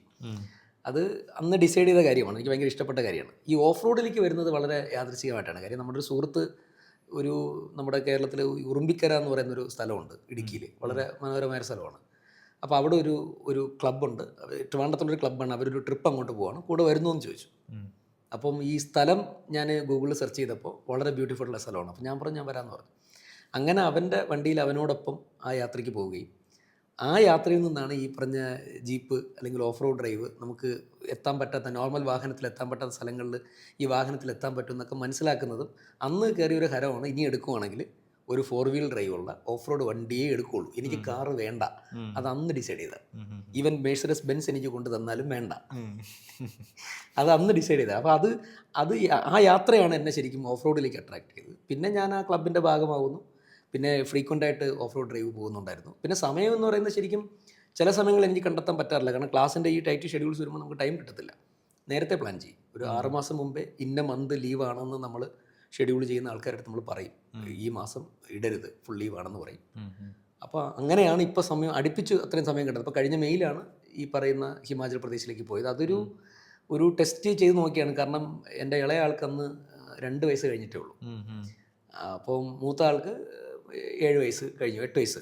അപ്പോൾ ഇവർ രണ്ടുപേരുമായിട്ടാണ് ഞങ്ങൾ, വൈഫും അങ്ങനെയായിട്ട് ഞങ്ങൾ മാത്രമേ ഉള്ളൂ. അപ്പോൾ പലരും പറഞ്ഞു തുടക്കത്തിൽ കൂടെ വരാമെന്നൊക്കെ പറഞ്ഞു, ലാസ്റ്റ് മൊമെൻ്റ് ആയപ്പോൾ ആരുമില്ല, ഞങ്ങൾ മാത്രമേ ഉള്ളൂ. പക്ഷേ ഞങ്ങൾ പോകാൻ ഡിസൈഡ് ചെയ്തു. അതൊരു അൺപ്ലാൻഡ് യാത്രയായിരുന്നു, പ്ലാനിങ് ഒന്നും ചെയ്തില്ല. ഇവിടുന്ന് പോയി ഈ പോകുന്ന വഴിക്കിടയിൽ വെച്ച് തന്നെ കുഞ്ഞിന് സുഖമില്ലാണ്ടായി. ചണ്ഡീഗഡ് എത്തിയിട്ട് ഇപ്പോൾ കുഞ്ഞിന് ഭയങ്കരമായിട്ട് ഫുഡ് ഇൻഫെക്ഷൻ ഉണ്ടായി. അവന് ഹോസ്പിറ്റലൈസ് ചെയ്തു, 5 ദിവസം ഹോസ്പിറ്റലിരുന്നു. ക്യൂർ ആയതിനു ശേഷം ഡോക്ടറെ അടുത്ത് ചോദിച്ചു കണ്ടിന്യൂ ചെയ്യുന്നതിന് കുഴപ്പമുണ്ടോ. ഡോക്ടർ പറഞ്ഞു ഒരു കുഴപ്പമില്ല, പോയിക്കോളാൻ പറഞ്ഞു. ഞങ്ങൾ അവിടെ നിന്ന് പിന്നെ നേരെ ഹിമാചലിൽ പോയി റോഹ്താങ് പാസ്സൊക്കെ കയറി അവിടെയൊക്കെ കണ്ടിട്ട് തിരിച്ചു വന്നു. ആ യാത്ര തന്നൊരു കോൺഫിഡൻസ് ഭയങ്കരമാണ്, കാരണം ഒറ്റയ്ക്കാണ്, ഞങ്ങൾ മാത്രം വണ്ടിയിൽ ഫുള്ള് ത്രൂ ഔട്ട് ഡ്രൈവ് ചെയ്തിട്ടാണ് വന്നത്. കുറച്ച് ദൂരം ഇടയ്ക്ക് വൈഫ് ഓടിച്ചു, ബാക്കി മൊത്തം ഞാൻ തന്നെയാണ് ഓടിച്ചത്. ഏതാണ്ട് 8500ഓളം കിലോമീറ്റർ ടു ആൻഡ് ഫ്രോ കവർ ചെയ്ത് തിരിച്ചെത്തി, ഓൾമോസ്റ്റ് 23 ഡേയ്സ്. അതൊരു ഭയങ്കര എക്സ്പീരിയൻസ് ആയിരുന്നു. മോനും അത് ഭയങ്കരമായിട്ട്, കാരണം നമ്മൾ ഈ ട്രാവൽ ചെയ്യുമ്പം നമുക്ക് ഒരു പുസ്തകം വായിക്കുന്ന എഫക്റ്റാണ്, ഭയങ്കരമായിട്ട് നോളജ് കിട്ടും. ഒരുപാട് ഡിഫറെൻറ്റ് കൾച്ചേഴ്സ്, ഡിഫറെൻറ്റ് പീപ്പിൾ. പ്രത്യേകിച്ച് ഇന്ത്യ എന്താണെന്ന് അറിയണമെങ്കിൽ ഒന്നുകിൽ റോഡിൽ കൂടെ ട്രാവൽ ചെയ്യണം, അല്ലെങ്കിൽ ബസ്സിൽ സോളോ ഒക്കെ ആൾക്കാർ ചെയ്യുന്ന പോലെ ഡ്രൈവ് ചെയ്യണം, അങ്ങനെ പോകണം. എന്നാലേ ശരിക്കും ഇന്ത്യ എന്താണെന്നുള്ളത് നമുക്ക് അറിയാൻ പറ്റുള്ളൂ. അത് ഇനിയും പോകും, ഇതൊരു തുടക്കം മാത്രമാണ്. ഓക്കെ, അസൂയയോടെ കാണുന്ന ഒരാളാണ് ഞാൻ. അതെ, സാറ് അന്ന് മോട്ടിവേറ്റിന് ശേഷമാണ് ഞാൻ വണ്ടി ഓടിക്കാൻ പഠിക്കാനുള്ള ഒരു എനർജി ഇട്ടിട്ട് പഠിച്ചത്. ഇനി ഒന്ന് തിരിച്ചു വരാം, നമ്മൾ CA ജേണി സ്റ്റാർട്ട് ചെയ്യുന്നു. അതെ, ഫൈനൽ വരെയുള്ള കാലഘട്ടം അതെങ്ങനെയായിരുന്നു മൊത്തത്തിൽ? സാറ് നേരിട്ടിട്ടുള്ള ഒരു ചലഞ്ചസ് എന്തൊക്കെയായിരിക്കും, എങ്ങനെയാണ് അത് ഓവർകം ചെയ്യുന്നത് ചോദിച്ചു കഴിഞ്ഞാൽ സാറ് ഓർമ്മയിൽ വരുന്ന കാര്യങ്ങൾ പറയും. ഇൻ്റർമീഡിയറ്റ് ഞാൻ ജോയിൻ ചെയ്യുന്ന സമയത്ത് ഈ വളരെ പേടിയോടുകൂടിയായി കോഴ്സിന് അപ്രോച്ച് ചെയ്യുന്നത്. കാരണം നമ്മൾ ജയിക്കുന്ന ആൾക്കാരെ കാണുന്നതിനേക്കാൾ ഉപരി നമുക്ക് ഒരുപാട് കേൾക്കുന്നത് നെഗറ്റീവ് സ്റ്റോറികളാണ്. ഇത്ര അറ്റംപ്റ്റ് ട്രൈ ചെയ്തിട്ട് കിട്ടിയിട്ടില്ല, ഡ്രോപ്പ് ചെയ്തിട്ട് പോയി, BCom റാങ്ക് ഉണ്ട്, ക്വാളിഫൈ ചെയ്തില്ല. അപ്പോൾ നമ്മൾ ആ പേടിയിലാണ് ഇതിലേക്ക് വരുന്നത്. അപ്പോൾ ഞാൻ വിചാരിച്ചത് മാക്സിമം നമ്മളെ കൊണ്ട് പറ്റുന്ന എഫേർട്ട് ഇട്ട് നോക്കാം, കിട്ടുമെന്നുണ്ടെങ്കിൽ കണ്ടിന്യൂ ചെയ്യാം, ഇല്ല കിട്ടിയില്ല എന്നുണ്ടെങ്കിൽ കുറച്ച് നാളുകൂടെ ശ്രമിച്ചതിന് ശേഷം ഒരു അക്കൗണ്ടൻറ്റ് ജോലിയിലേക്ക്, ഈ ആർട്ടിക്കൽഷിപ്പൊക്കെ കഴിഞ്ഞ് അക്കൗണ്ടൻറ്റ് ജോലിക്കണം. അന്ന് CA ഇൻ്റർ പാസ്സാവുന്നതിന് മുമ്പേ നമുക്ക് വേണമെങ്കിൽ ആർട്ടിക്കൽഷിപ്പ് ചെയ്യാൻ പറ്റുന്ന ഓപ്ഷനുണ്ട്, അത് കഴിഞ്ഞിട്ടാണ് അത് പാസ്സായതിനു ശേഷം പറ്റുന്നുള്ള ഓപ്ഷനൊക്കെ വന്നത്. അപ്പം 2 ഓപ്ഷൻ എൻ്റെ മുന്നിലുണ്ട്. അപ്പോൾ ഞാൻ മാക്സിമം എഫേർട്ട് ഇട്ടു. അപ്പോൾ എനിക്ക് ആദ്യമേ അറിയാം 2 ഗ്രൂപ്പ്, അന്ന് 6 പേപ്പറാണ്, ഒരുമിച്ച് പറ്റില്ല, ഒരു ഗ്രൂപ്പ് എടുക്കാം. അപ്പം ഞാൻ ആ ഒരു ഗ്രൂപ്പ് സെലക്ട് ചെയ്തിട്ട് അതിലെ 2 പ്രോബ്ലം പേപ്പറിന്, അന്ന് പ്രോബ്ലം പേപ്പറിന് മാത്രമേ ക്ലാസ് ഉള്ളൂ, തിയറി സബ്ജക്റ്റിന് ക്ലാസ് ഇല്ല. അതിന് അധ്യാപകരെ കണ്ടെത്തി തപ്പി അവരെ വീട്ടിൽ പോയി പഠിച്ച് എൻ്റെ മാക്സിമം എഫേർട്ട് ഇട്ട് ഞാൻ എഴുതി. അതിൻ്റെ റിസൾട്ട് വന്നപ്പോൾ എനിക്ക് ഭയങ്കര സന്തോഷമായിരുന്നു, കാരണം ഞാനത് പാസ്സായെന്ന് മാത്രമല്ല അതിൽ 2 പേപ്പറിന് 60-ന് മുകളിൽ മാർക്കുണ്ട്. ആ തന്ന കോൺഫിഡൻസിൽ അടുത്ത ഗ്രൂപ്പ് അടുത്ത അറ്റംപ്റ്റിൽ ഞാൻ പാസ്സായി. അപ്പം ഇത് കിട്ടിക്കഴിഞ്ഞപ്പോൾ അപ്പോൾ ഈ നമ്മൾ ഇത്രയും നാൾ കേട്ടത് അത്ര ശരിയല്ല, നമ്മൾ എഫേർട്ട് ഇട്ടാൽ ഇത് കിട്ടും എന്നുള്ളത് വ്യക്തമായി. കാര്യം ഞാൻ നല്ല എഫേർട്ട് ഇട്ടിട്ടുണ്ട് അതിനകത്ത്. വേറെ ഒരു പരിപാടി അതിനിടയിൽ പോയിട്ടില്ല. ഇതിനു വേണ്ടി മാത്രം എഴുന്നേറ്റാണ് പഠിച്ചത്. വീട്ടിൽ നിന്ന് ഒത്തിരി സപ്പോർട്ടുണ്ട്. വേറെ ഒരു കാര്യത്തിൽ നമ്മൾ വിളിക്കില്ല. ഇവൻ കല്യാണം അങ്ങനെ വന്നാൽ പോലും അവർ പോവും, നിർബന്ധിക്കില്ല. അപ്പോൾ അങ്ങനെ ഞാൻ മാക്സിമം പഠിച്ചു. അതുകൊണ്ട് ഇൻ്റർ ഫസ്റ്റ് അറ്റംപ്റ്റ് പാസ്സായി. പക്ഷെ അത് കഴിഞ്ഞിട്ട് ഫൈനലിലേക്ക് എത്തിയപ്പോൾ എനിക്ക് തോന്നുന്നു അത് ഇതിൻ്റെ ഒരു ലേസ്നെസ് കൊണ്ടാണോ എന്ന് എനിക്കറിയില്ല. ഞാൻ അത്യാവശ്യം പഠിച്ചിട്ടാണ് എഴുതിയത്. ഞാൻ ഏറ്റവും കൂടുതൽ പഠിച്ചത് CA ഫൈനലിൻ്റെ സെക്കൻഡ് ഗ്രൂപ്പാണ്. ഫസ്റ്റ് ഗ്രൂപ്പ് കുറച്ചേ പഠിച്ചിട്ടുള്ളൂ. പക്ഷേ ഫസ്റ്റ് അറ്റംപ്റ്റ് ഞാൻ ബോത്ത് ഗ്രൂപ്പ് എഴുതണമെന്ന് നിർബന്ധമായിരുന്നു. കാരണം അന്ന് ബോത്ത് ഗ്രൂപ്പ് എഴുതി പാസ്സായാലേ ക്യാമ്പസ് പ്ലേസ്മെൻറ്റ് കിട്ടുള്ളൂ. ഓരോ ഗ്രൂപ്പ് എഴുതി കഴിഞ്ഞാൽ ക്യാമ്പസ് പ്ലേസ്മെൻറ്റ് കിട്ടില്ല. മനസ്സിലെ ഉദ്ദേശം ക്യാമ്പസ് പ്ലേസ്മെൻറ്റ് കിട്ടി നല്ലൊരു ജോബ് എന്നാണ്, യാദൃച്ഛികമായിട്ടുള്ള ടീച്ചിങ്ങിലേക്ക് വരുന്നത്. അപ്പോൾ ഞാൻ ബോത്ത് ഗ്രൂപ്പ് എഴുതി. പക്ഷേ റിസൾട്ട് വന്നപ്പോൾ ഞാൻ വളരെ കുറച്ച് പഠിച്ച ഫസ്റ്റ് ഗ്രൂപ്പ് ജയിക്കുകയും നന്നായിട്ട് എഫേർട്ട് ഇട്ട ഈ ടാക്സ് ഉൾപ്പെടെയുള്ള സെക്കൻഡ് ഗ്രൂപ്പ് ഞാൻ ഫെയിലാവുകയും ചെയ്തു. അപ്പോൾ ലിറ്ററലി ഏതാണ്ട് 1.5 വർഷം ഞാൻ ഈ ഫൈനലിൻ്റെ പുറകെ ആയിരുന്നു. എനിക്കൊരു ബൈക്കൊക്കെ ഉണ്ടായിരുന്നു. അപ്പോൾ ആ ബൈക്ക് ഞാൻ വിറ്റിട്ട് സിറ്റിയിലേക്ക് ഞാൻ മാറി. കാരണം ട്രാവൽ ചെയ്യുമ്പോൾ പഠിക്കാൻ പറ്റുന്നില്ല. ക്ലാസ് രാത്രി 9 മണിക്ക് ക്ലാസ് കഴിഞ്ഞിട്ട് ലാസ്റ്റ് ബസ്സൊക്കെ പിടിച്ച് വീട്ടിലെത്തുമ്പോൾ 11 മണിയാവും. രാവിലെ വീണ്ടും 5 മണിക്ക് ഇറങ്ങണം. അതുകൊണ്ട് ഞാൻ വീട്ടിൽ പറഞ്ഞ് ഞാൻ സിറ്റിയിൽ ലോഡ്ജിൽ നിൽക്കുവാണ്. വീട്ടുകാർ ഓക്കെ പറഞ്ഞു, പൈസയില്ല. അപ്പം ഞാൻ എൻ്റെ ഈ ബൈക്ക് വിൽക്കുവാണ്. എൻ്റെ ആദ്യമായിട്ട് ഞാൻ എടുത്ത വണ്ടി എന്ന് വെച്ചാൽ ഹീറോ ഹോണ്ടയുടെ പാഷൻ എന്ന് പറയുന്നൊരു വണ്ടി ഉണ്ടായിരുന്നു. അതാണ് ഞാൻ അന്ന് എടുക്കുന്നത്. അത് സെക്കൻഡ് ഹാൻഡ് ബൈക്ക് എടുത്തതാണ്. ഞാനത് വിറ്റു. ആ കാശ് വെച്ചിട്ട് 1.5 വർഷം ലോഡ്ജിൽ നിന്നിട്ടാണ് ഞാനിത് പഠിച്ചത്. കാരണം ആർട്ടിഫിഷ്യൽ ട്രെയിനിങ്ങിനും പോകണം, അതിനോടൊപ്പം പഠിക്കുകയും വേണം. എന്നിട്ട് എനിക്കിത് കിട്ടാതെ വന്നപ്പോൾ ലിറ്ററലി റിസൾട്ട് വന്നപ്പോൾ ഞാൻ ഒരു ഗ്രൂപ്പ് കിട്ടിയെങ്കിലും തുടക്കത്തിൽ ഞാൻ കരഞ്ഞു. ശരിക്കും പറഞ്ഞാൽ കരഞ്ഞു. എനിക്ക് ആ സെക്കൻഡ് ഗ്രൂപ്പ് കിട്ടാത്തതുകൊണ്ട്. പിന്നെ നോക്കുമ്പോൾ നമ്മുടെ കൂടെ എഴുതിയ പല ആൾക്കാർക്കും ഒന്നും കിട്ടിയിട്ടില്ല. അപ്പോൾ അങ്ങനെ നോക്കുമ്പോൾ ബെറ്റർ. അപ്പോൾ അങ്ങനെ സമാധാനിച്ചു. ഒരാഴ്ച കഴിഞ്ഞപ്പോൾ നമ്മൾ അതിൽ നിന്നൊക്കെ റിക്കവറായി വീണ്ടും അടുത്ത ഗ്രൂപ്പ് പഠിച്ചു തുടങ്ങി. ഓൾറെഡി പഠിച്ച ഗ്രൂപ്പാണ്, ഞാനത് പഠിപ്പിക്കുന്നതും കൂടിയാണ്. ഞാൻ കുട്ടികളെ പഠിപ്പിക്കണം. അന്ന് ഫൈനൽ ക്ലാസ് തുടങ്ങി, ഞാൻ പഠിപ്പിക്കുന്നതും കൂടെയാണ്. പിന്നെ ഞാനത് എഴുതി തുടങ്ങി. രണ്ടാമത്തെ അറ്റംപ്റ്റ് എഴുതിയപ്പോൾ ഭയങ്കര രസമാണ്. 4 പേപ്പറാണ്, 8 പേപ്പറാണ്. അതിൽ ഈ 4 പേപ്പറാണ് ഈ ഗ്രൂപ്പിലുള്ളത്. ഞാൻ 3 പേപ്പറിന് തോറ്റു, ഒരു പേപ്പറിന് മാത്രമേ ജയിച്ചുള്ളൂ. എനിക്ക് മനസ്സിലാവുന്നില്ല സംഭവം. അപ്പം അതൊരു ഞെട്ടലായിരുന്നു. അന്ന് കരഞ്ഞൊന്നുമില്ല, കാരണം ഫസ്റ്റ് അറ്റംപ്റ്റിൽ നന്നായിട്ട് കരഞ്ഞു. Second attempt കരഞ്ഞിട്ടൊന്നുമില്ല.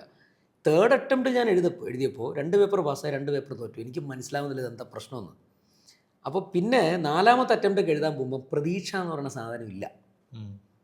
ക്ലാസ് നന്നായിട്ട് എടുക്കുന്നുണ്ട്, പരീക്ഷയ്ക്ക് കാര്യമായിട്ട് പ്രിപ്പയർ ചെയ്യത്തൊന്നുമില്ല. പോയി പരീക്ഷ എഴുതും. ഞാൻ 3ാമത്തെ തവണ തോറ്റു, 4ാമത്തെ തവണ തോറ്റു, 5ാമത്തെ തവണ തോറ്റു. 6ാമത്തെ തവണ വീട്ടിൽ നിന്ന് ഞാൻ 1.5 മാസം മാറി നിന്നു. കൊല്ലം എന്ന് പറയുന്ന സ്ഥലത്തൊരു ലോഡ്ജൊക്കെ എടുത്ത്. കാരണം കൊല്ലം TKM എഞ്ചിനീയറിംഗ് കോളേജിലാണ് ഞാൻ എൻ്റെ ഫൈനലിൻ്റെ അവസാനത്തെ അറ്റംപ്റ്റ് എഴുതുന്നത്. ഞാൻ പാസ്സായ അറ്റംപ്റ്റ് എഴുതുന്നത്. ഞാൻ അങ്ങോട്ടേക്ക് മാറാൻ തീരുമാനിച്ചു. അപ്പം മാറുമ്പോഴുള്ള പ്രശ്നം എന്ന് വെച്ച് കഴിഞ്ഞാൽ വീട്ടിൽ അന്നേരം അമ്മ സിക്കാണ്. അപ്പോൾ ട്രീറ്റ്മെൻറ്റിന് കൊണ്ടുപോകണം. ഞാൻ മാത്രമേ ഉള്ളൂ. അപ്പോൾ അനിയൻ അന്ന് അത്ര കൊച്ചു പയ്യനാണ്. അപ്പോൾ എനിക്ക് ഈ ട്രീറ്റ്മെൻറ്റിന് കൊണ്ടുപോകണം, മാറി നിൽക്കുന്നു, പഠിക്കണമെന്നുണ്ട്. അപ്പോൾ അമ്മ പറഞ്ഞു സാരമില്ല, 1 മാസമില്ലേ, നീ പോയി നിൽക്കി വന്ന് പഠിക്കുമെന്ന് പറഞ്ഞ് ഞാൻ നേരെ കൊല്ലത്ത് വന്നിട്ട് പഠിക്കും. അപ്പോൾ ഇടയ്ക്കിടയ്ക്ക് ഞാൻ വീട്ടിൽ വിളിക്കും. അപ്പം വേദന ഉണ്ട് അമ്മയ്ക്ക്, കീമോയ്ക്കൊക്കെ പോകണം, പക്ഷേ റേഡിയേഷനൊക്കെ ചെയ്യണം, പറയില്ല. ഞാൻ ടെൻഷനാവുമെന്ന് വിചാരിച്ചിട്ട് എൻ്റെ അടുത്ത് പറയാറില്ല. അപ്പോൾ ഞാൻ അങ്ങനെ കൊല്ലത്ത് നിന്ന് പഠിച്ച് എഴുതി പരീക്ഷ എഴുതി കഴിഞ്ഞിട്ട് നാട്ടിൽ വന്നു. അവിടെ നിന്ന് പരീക്ഷ എഴുതിയതിന് ശേഷമാണ് നാട്ടിലേക്ക് വരുന്നത്, ഷിഫ്റ്റ് ചെയ്യുന്നത്. നാട്ടിൽ വന്നപ്പോൾ അമ്മയ്ക്ക് സിറ്റുവേഷൻ വളരെ മോശമാണ്. എൻ്റെ അടുത്ത് പറഞ്ഞില്ല, കാരണം ഞാൻ ഇടയിൽ വരുമെന്ന് വിചാരിച്ചിട്ട്. റിസൾട്ട് വരുന്ന സമയത്ത് ഞാൻ ഈ റിസൾട്ടിനെ പറ്റി ഒന്നും ബോധമല്ല. കാരണം ജൂലൈ 2011 ജൂലൈ 19 എൻ്റെ റിസൾട്ട് വരുന്നത്. ജൂലൈ 13 തീയതി അമ്മ മരിക്കുകയാണ്. അപ്പം ഞാൻ റിസൾട്ട് വരുമ്പം ഇത് കേൾക്കാനുള്ള ഒരു അല്ലെങ്കിൽ റിസൾട്ടൊന്നും എൻ്റെ മൈൻഡിലില്ല. ആകെ ഡെസ്പായിട്ട് ഇരിക്കുന്ന സമയമാണ്. അപ്പോൾ ഞാൻ അറിയുന്നില്ല റിസൾട്ട് എന്താണെന്ന്. അപ്പോൾ ഞാൻ പഠിപ്പിച്ച കുട്ടികൾ ഫോൺ ചെയ്ത് അറിയിക്കുകയാണ്. ഞാൻ പഠിപ്പിച്ച ആൾക്കാർ, സാറ് ഞങ്ങളും പാസ്സായി, സാറും പാസ്സായി എന്നവർ വിളിച്ച് പറയുകയാണ്. ലാൻഡ് ഫോൺ ഉണ്ടെന്ന് വീട്ടിൽ, ലാൻഡ് ഫോണിലാണ് വിളിച്ച് പറയുന്നത്. അങ്ങനെയാണ് ഞാൻ അറിയുന്നത് ഞാൻ പാസ്സായത്. ഞാൻ റിസൾട്ട് നോക്കിയിട്ടില്ല. അപ്പോൾ പാസ്സായപ്പോഴത്തേക്കും ഞാൻ ഈ 4 പേപ്പർ പലതവണ തോറ്റ 4 പേപ്പറുകളിൽ 2 പേപ്പറിനും എക്സംഷൻ മാർക്കാണ്. ഒരു പേപ്പറിന് 70 മാർക്കുണ്ട്, മറ്റേന് 68 മാർക്കാണ്. അങ്ങനെയാണ് പാസ്സാവുന്നത്. ഇതാണ് ശരിക്കും ഫൈനൽ ക്വാളിഫൈ ചെയ്യുന്ന ഒരു സ്റ്റേജ്. അപ്പോൾ അന്ന് ഞാൻ ഒട്ടും ഈ പറഞ്ഞ ഭയങ്കര ആംബീഷ്യസ് ഒന്നും അല്ല. കാര്യം നമ്മളുടെ മാനസികാവസ്ഥ എൻജോയ് ചെയ്യുന്ന മാനസികാവസ്ഥയിൽ ഞാൻ ഈ ഫൈനൽ ക്വാളിഫൈ ചെയ്തത് ശരിക്കും ആഘോഷിച്ചിട്ടില്ലെന്ന് തന്നെ പറയാം. കാര്യം സിറ്റുവേഷൻ അങ്ങനത്തെ നമുക്ക് എങ്ങനെയാണ് അതിനകത്ത് ആഘോഷിക്കാൻ പറ്റുക. പിന്നെ പതിയെയാണ് റിയലൈസ് ചെയ്യുന്നത് നമ്മൾ യാഥാർത്ഥ്യവുമായിട്ട് പൊരുത്തപ്പെട്ടേ പറ്റൂ. പിന്നെ പതിയെ തിരിച്ച് വന്നു കഴിഞ്ഞിട്ടാണ് ഞാൻ അപ്ലൈ ചെയ്യുന്നതും KPMG എന്നെ വിളിക്കുന്നതും. പിന്നെയാണ് ആ ഒരു ഇതിലേക്ക് ഞാൻ എത്തുന്നത്. മനസ്സിലായി. സാറിൻ്റെ ആർട്ടിക്കിൾഷിപ്പ് ജേണി എങ്ങനെയായിരുന്നു? ആർട്ടിക്കിൾഷിപ്പ് വളരെ നല്ലൊരു പ്രിൻസിപ്പളാണ് എനിക്ക് കിട്ടിയത്. രവി സാർ എന്ന് പറയുന്നൊരു സാറാണ്, ട്രിവാൻഡ്രത്തുള്ള സാറാണ്. അപ്പോൾ സാറ് ഭയങ്കര സപ്പോർട്ടീവായിരുന്നു. അപ്പം ബാക്ക്ഗ്രൗണ്ടൊക്കെ അറിയാമെന്നുള്ളതുകൊണ്ടായിരിക്കാം സാറ് പറയും, സാറ് പഠിച്ച കഥയൊക്കെ പറയും. ഞാൻ പണ്ടിങ്ങനെ പഠിക്കണം, പഠിച്ചാൽ പാസ്സാവും. പുള്ളി മോട്ടിവേറ്റ് ചെയ്യും. പരീക്ഷയ്ക്ക് എനിക്ക് ഏതാണ്ട് 5 മാസത്തോളം ലീവ് സാറ് തന്നു ആദ്യത്തെ അറ്റംപ്റ്റിൽ. വളരെ, കാരണം ഇന്നും എനിക്ക് ആ കടപ്പാടുണ്ട്. ഞാൻ എവിടെയും പറയും, നല്ല സാറാണ്. 5 മാസം ലീവ് തന്നു കഴിഞ്ഞപ്പോൾ ഇലക്ഷൻ ഡിക്ലെയർ ചെയ്തു. 1 മാസം കൂടെ പരീക്ഷ എക്സ്റ്റെൻഡായി. മെയ് പരീക്ഷ ജൂണായി. അപ്പോൾ ശരിക്കും പറഞ്ഞാൽ സാറിന് വേണമെങ്കിൽ എന്നെ തിരിച്ച് വിളിക്കാം. സാർ പറഞ്ഞു, സാരമില്ല, നീ പഠിച്ചോ. എൻ്റെ ഫസ്റ്റ് അറ്റംപ്റ്റ് കാര്യമാണ് പറയുന്നത്. അപ്പോൾ 6 മാസം എഫക്റ്റീവ്ലി ലീവ് തന്നു. ആർട്ടിക്കിൾഷിപ്പിൻ്റെ ഇടയ്ക്ക് ഒരു ചെറിയ ഫേമാണ്, ഭയങ്കര വലിയൊരു ഫേമോ അല്ലെങ്കിൽ ബിഗ് ഫോറിൻ്റെ പോലത്തെ ഒരു പ്രഷറൊന്നും അവിടെ ഇല്ല. രാവിലെ 9:30 കയറുക, വൈകിട്ട് 5:30 ഇറങ്ങുക. രാത്രി ഇരുന്ന് വർക്ക് ചെയ്യുന്ന പരിപാടിയൊന്നുമില്ല. കാരണം സാറ് വളരെ ഈ എന്താ പറയുക, ഉള്ളത് കൊണ്ട് ഹാപ്പി എന്ന് പറയുന്ന ഒരു ചാട്ടക്കൊണ്ടായിരുന്നു. അപ്പോൾ അതുകൊണ്ട് വർക്കിംഗ് കൾച്ചർ ഭയങ്കര അടിപൊളിയായിരുന്നു. സാറ് സൺഡേ വർക്ക് ചെയ്യണ്ട, സാറ്റർഡേ ഹാഫ് ഡേ ഉള്ളൂ. അത് തന്നെ ഒരുപാട് ഹെൽപ്പ് ചെയ്തിട്ടുണ്ട്. കാരണം വൈകിട്ട് വന്നു കഴിഞ്ഞാൽ ക്ഷീണമില്ല, നമുക്ക് പഠിക്കണമെങ്കിൽ 1-2 മണിക്കൂർ പഠിക്കാൻ പറ്റും. അപ്പോൾ അതൊരു നല്ല ഐഡിയ ആണ്. ട്യൂഷനൊക്കെ പോകണമെങ്കിൽ സാറ് ടൈമിംഗ് ഒക്കെ അഡ്ജസ്റ്റ് ചെയ്ത് തരും. വൈകിട്ട് കുറച്ച് ഇരുന്നാൽ മതി, രാവിലെ വേണമെങ്കിൽ നേരത്തെ ക്ലാസ്സിന് പോയിട്ട് വരാം, 10-10:30 കയറിയാൽ മതി. അങ്ങനെ കുറച്ച് കാര്യങ്ങൾ സാറ് ചെയ്ത് തന്നിട്ടുണ്ട്. ആർട്ടിക്കിൾഷിപ്പ് ട്രിവാൻഡ്രത്ത് തന്നെയാണ്, ഇൻ്റർ പഠിച്ചത് ട്രിവാൻഡ്രത്താണ്, ഫൈനൽ പഠിച്ചത് ട്രിവാൻഡ്രത്താണ്. ഓക്കെ സാർ, ഇപ്പോൾ ടീച്ചിങ് ഫീൽഡിൽ മൊത്തം ഇപ്പോൾ എത്ര വർഷം? ഞാൻ 2000 ശരിക്കും പറഞ്ഞാൽ 2008 സ്റ്റാർട്ട് ചെയ്തത്. അങ്ങനെ നോക്കിയാൽ 16 കൊല്ലം കഴിഞ്ഞു ടീച്ചിങ്ങിൽ വന്നിട്ട്. ഈ ഒരു കാലയളവിനിടയിൽ പെട്ടെന്ന് മൈൻഡിലേക്ക് വരുന്ന എന്തെങ്കിലും സ്റ്റുഡൻസിൻ്റെ സ്റ്റോറി എന്തെങ്കിലും ഉണ്ടോ സാറിന്? സ്റ്റുഡൻസിൻ്റെ സ്റ്റോറി എന്ന് വെച്ചാൽ ഇപ്പം പെട്ടെന്ന് ഓർമ്മ വരുന്നതെന്ന് വെച്ചാൽ കുറേ കാര്യങ്ങളുണ്ട്. അതിൽ ഒന്നെന്ന് വെച്ചാൽ ഞാൻ ബാംഗ്ലൂരിലൊരു ക്ലാസ് CFANൻ്റെ ക്ലാസ് എടുത്ത് കഴിഞ്ഞിട്ട് ഞാൻ തിരിച്ചു വന്നിട്ട് അടുത്ത വർഷം അതുപോലെ അടുത്തൊരു ബാച്ചിന് എടുക്കാൻ പോകുന്ന സമയത്ത് മുൻ ബാച്ചിൽ പഠിച്ചൊരു സ്റ്റുഡൻറ്റ് അവിടെ വരികയാണ്. പുള്ളിക്കൊരു 45+ ഏജ് ഉണ്ട്.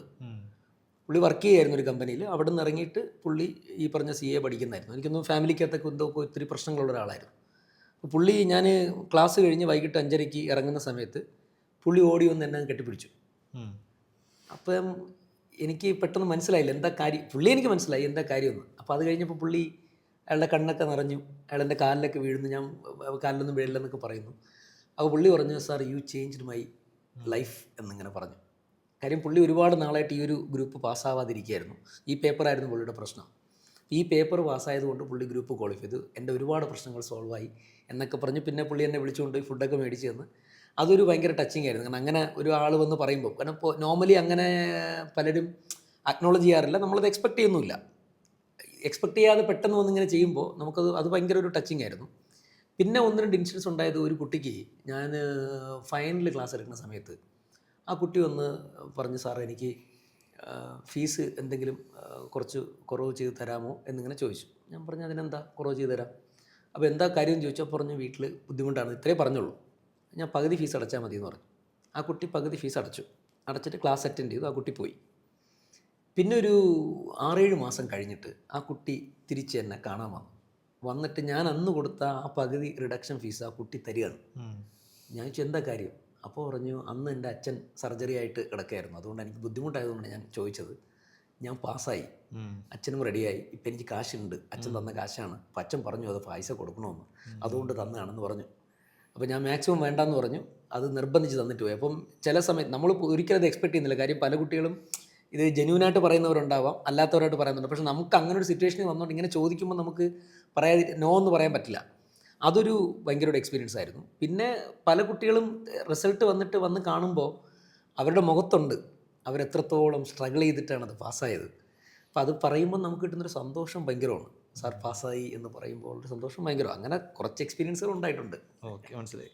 സാർ, നമ്മളിപ്പോൾ CA എന്നല്ല, ഏത് പ്രൊഫഷനായാലും നമ്മൾ ഈ പഠിക്കുന്ന സബ്ജക്റ്റുകൾ, സിലബസ്, കാര്യങ്ങൾ, ഇതിനപ്പുറത്തേക്ക് ഈ ലോക വിവരം എന്ന് പറഞ്ഞ സാധനം ഉണ്ടല്ലോ. അതെ, അതെന്താണ് ചുറ്റും നടക്കുന്നത്, ഇപ്പോൾ ഒരു പൊളിറ്റിക്കൽ സ്റ്റാൻഡൊക്കെ ആയിരിക്കാം. അതെ, അത്തരം ഒരു നോളജിൻ്റെയും അവയർനെസ്സിൻ്റെ ഒക്കെ ആവശ്യം CA എന്ന് പറഞ്ഞ ഫേം ഇതിലുണ്ടോ? അതുണ്ടെങ്കിൽ നല്ലതാണോ, അതോ നമ്മൾ ഈ പറഞ്ഞ ടെക്നിക്കൽ കാര്യങ്ങൾ മാത്രം ഉണ്ടെങ്കിൽ തന്നെ ഇതിൽ സക്സസ് ആയിട്ട് പോകാൻ പറ്റുമോ? സാറിൻ്റെ ഒരു ഒപ്പീനിയൻ എങ്ങനെയാണ്? നമ്മുടെ ഈ കോഴ്സിൻ്റെ ഒരു സ്ട്രക്ചർ വെച്ചിട്ട് അതിനകത്ത് ഭയങ്കരമായിട്ട് സബ്ജക്റ്റിൽ ടെക്നിക്കൽ നോളജ് ഡീപ്പായിട്ട് ടെസ്റ്റ് ചെയ്യുന്ന ഒരു കോഴ്സ് ആയതുകൊണ്ട് തന്നെ പൊതുവേ ഇതിനകത്ത് വരുന്ന കുട്ടികൾക്ക് ഈ പറഞ്ഞ കാര്യങ്ങളിൽ കുറച്ച് ബാക്കാണ്. പക്ഷേ ഇപ്പോഴത്തെ ഒരു നമ്മുടെ സാമൂഹിക സിറ്റുവേഷൻ വെച്ചിട്ട് അങ്ങനെ ആ നോളജ് മാത്രം കൊണ്ടുവരുന്ന ഒരു കുട്ടിക്ക് ഇൻഡസ്ട്രിയിൽ ഒരിക്കലും ഒരു ലെവലിനപ്പുറം എക്സ്പ്ലോർ ചെയ്യാൻ പറ്റില്ല. അപ്പം ഇൻസ്റ്റിറ്റ്യൂട്ട് അത് തിരിച്ചറിഞ്ഞിട്ടുണ്ട്, നമ്മുടെ ഇൻസ്റ്റിറ്റ്യൂട്ട്. അതുകൊണ്ടാണ് ഇപ്പോൾ ഒരുപാട് നാഷണൽ കോൺഫറൻസുകൾ നാഷണൽ ലെവലിൽ ഓരോ സോണിലും കോൺഫറൻസ് കണ്ടക്ട് ചെയ്യുന്നുണ്ട്. അതിനകത്ത് ഇൻഡസ്ട്രി എന്നുള്ള വലിയ എക്സ്പേർട്ട് ആയിട്ടുള്ള ചാർട്ടേഡ് അക്കൗണ്ട്സാണ് അതിനകത്ത് ട്രെയിനിങ് സെഷൻസ് എടുക്കാൻ വരിക. അവർ വന്നിട്ട് ഈ സ്റ്റോറി, അവരുടെ കാര്യങ്ങൾ, നമ്മുടെ ഇൻസ്റ്റിറ്റ്യൂട്ടിൻ്റെ ഇമ്പോർട്ടൻസ് എന്താണ്, ചാർട്ടേഡ് അക്കൗണ്ട്സിൻ്റെ റോൾ എന്താണ്, ഒരു ടോപ്പ് ലെവലിൽ എത്തുമ്പം നിങ്ങളിൽ നിന്ന് ആൾക്കാർ എന്താണ് എക്സ്പെക്ട് ചെയ്യുന്നത്, ഇതിനെപ്പറ്റിയൊക്കെ ഒരു ഡെമോൺസ്ട്രേഷനാണ് ശരിക്കും അവിടെ നടക്കുന്നത്. നൂറുകണക്കിന് കുട്ടികളാണ് ഈ നാഷണൽ കോൺഫറൻസിൽ പങ്കെടുക്കുന്നത്. അപ്പോൾ ഞാൻ പഠിക്കുന്ന സമയത്തൊന്നും ഈ നാഷണൽ കോൺഫറൻസ് എന്നൊക്കെ പറഞ്ഞു കഴിഞ്ഞാൽ വളരെ കുറച്ച് കുട്ടികളെ പോവുള്ളൂ. പക്ഷെ ഇപ്പോൾ അത് മാറി തുടങ്ങിയിട്ടുണ്ട്. കാര്യം അതിൽ ഈ ജനറൽ നോളജും ചുറ്റും നടക്കുന്ന കാര്യങ്ങൾ വീക്കാണെങ്കിൽ അത് നമ്മളെ കരിയറിനെ ബാധിക്കുന്ന ഒരു സിറ്റുവേഷനാണിപ്പോൾ. നമ്മളത് അറിയണം. അപ്പോൾ ഇപ്പോൾ കുറച്ച് മാറ്റം ഉണ്ടെന്നാണ് എൻ്റെ ഒരു ഞാൻ കാണുന്നൊരു ഒബ്സർവേഷൻ. അങ്ങനെയാണ്. ഇപ്പോൾ കുറച്ച് മാറ്റമുണ്ട് കുട്ടികൾക്ക്. ഇവർ കുറച്ചുകൂടെയൊക്കെ ജനറൽ നോളജും കാര്യങ്ങളുണ്ട്. ബട്ട് പൊതുവേ മറ്റ് പ്രൊഫഷണൽ കോഴ്സുകളോട്ട് കമ്പയർ ചെയ്യുമ്പോൾ ബാക്കിലാണ്. അത് മേ ബി ടെക്നിക്കലി ഇത്രയും ഡീപ്പായിട്ട് സബ്ജക്റ്റ് പഠിക്കാനുള്ളത് കൊണ്ടായിരിക്കാം അവരൊരു പക്ഷേ അതിനകത്ത് ചിലർ പിന്നെ താല്പര്യമില്ലാത്തതുകൊണ്ടാണ്. പൊളിറ്റിക്കലി എനിക്ക് തോന്നുന്നു വളരെ വളരെ മോശമെന്നാണ് എനിക്ക് തോന്നുന്നത്. കാരണം പലർക്കും കൃത്യമായൊരു പൊളിറ്റിക്കൽ സ്റ്റാൻഡോ അങ്ങനെ ഒരു കാര്യങ്ങൾ കണ്ടിട്ടില്ല. അവരതിൽ ലീസ്റ്റ് ബോധേഡാണ്. അതെന്തിനാണ് എന്നുള്ളൊരു മൈൻഡ് സെറ്റാണ്. പക്ഷേ ഭയങ്കര റോളാണ്. കാര്യം ഈ ഇപ്പം TN മനോഹരൻ എന്ന് പറഞ്ഞിട്ടൊരു ചാർട്ടേഡ് അക്കൗണ്ടായിരുന്നു. അദ്ദേഹം പത്മശ്രീ കിട്ടിയ ഒരു ചാർട്ടേഡ് അക്കൗണ്ടാണ്. അദ്ദേഹത്തിന് പത്മശ്രീ കൊടുത്തതെന്ന് വെച്ചാൽ നമ്മുടെ ചാർട്ടേഡ് അക്കൗണ്ട്സിൻ്റെ ഒരു ക്രൈസിസ് ഉണ്ടായ സമയത്ത് എൻ്റയർ ചാർട്ടേഡ് അക്കൗണ്ട്സിൻ്റെ എന്താ പറയുക, നമ്മുടെ ഒരു ഡിഗ്നിറ്റി കീപ്പ് ചെയ്യാൻ വേണ്ടി പുള്ളി എടുത്ത സ്റ്റെപ്സും ഇതെല്ലാം പരിഗണിച്ചിട്ടാണ് അദ്ദേഹത്തിന് പത്മശ്രീ കൊടുത്തത്. അപ്പം ഭയങ്കര വലിയ റോളാണ് ചാർട്ടേഡ് അക്കൗണ്ട്സ് എന്ന് പറയുന്നത്. നമ്മൾ പണ്ടത്തെ പോലെ അല്ല ഇപ്പോൾ.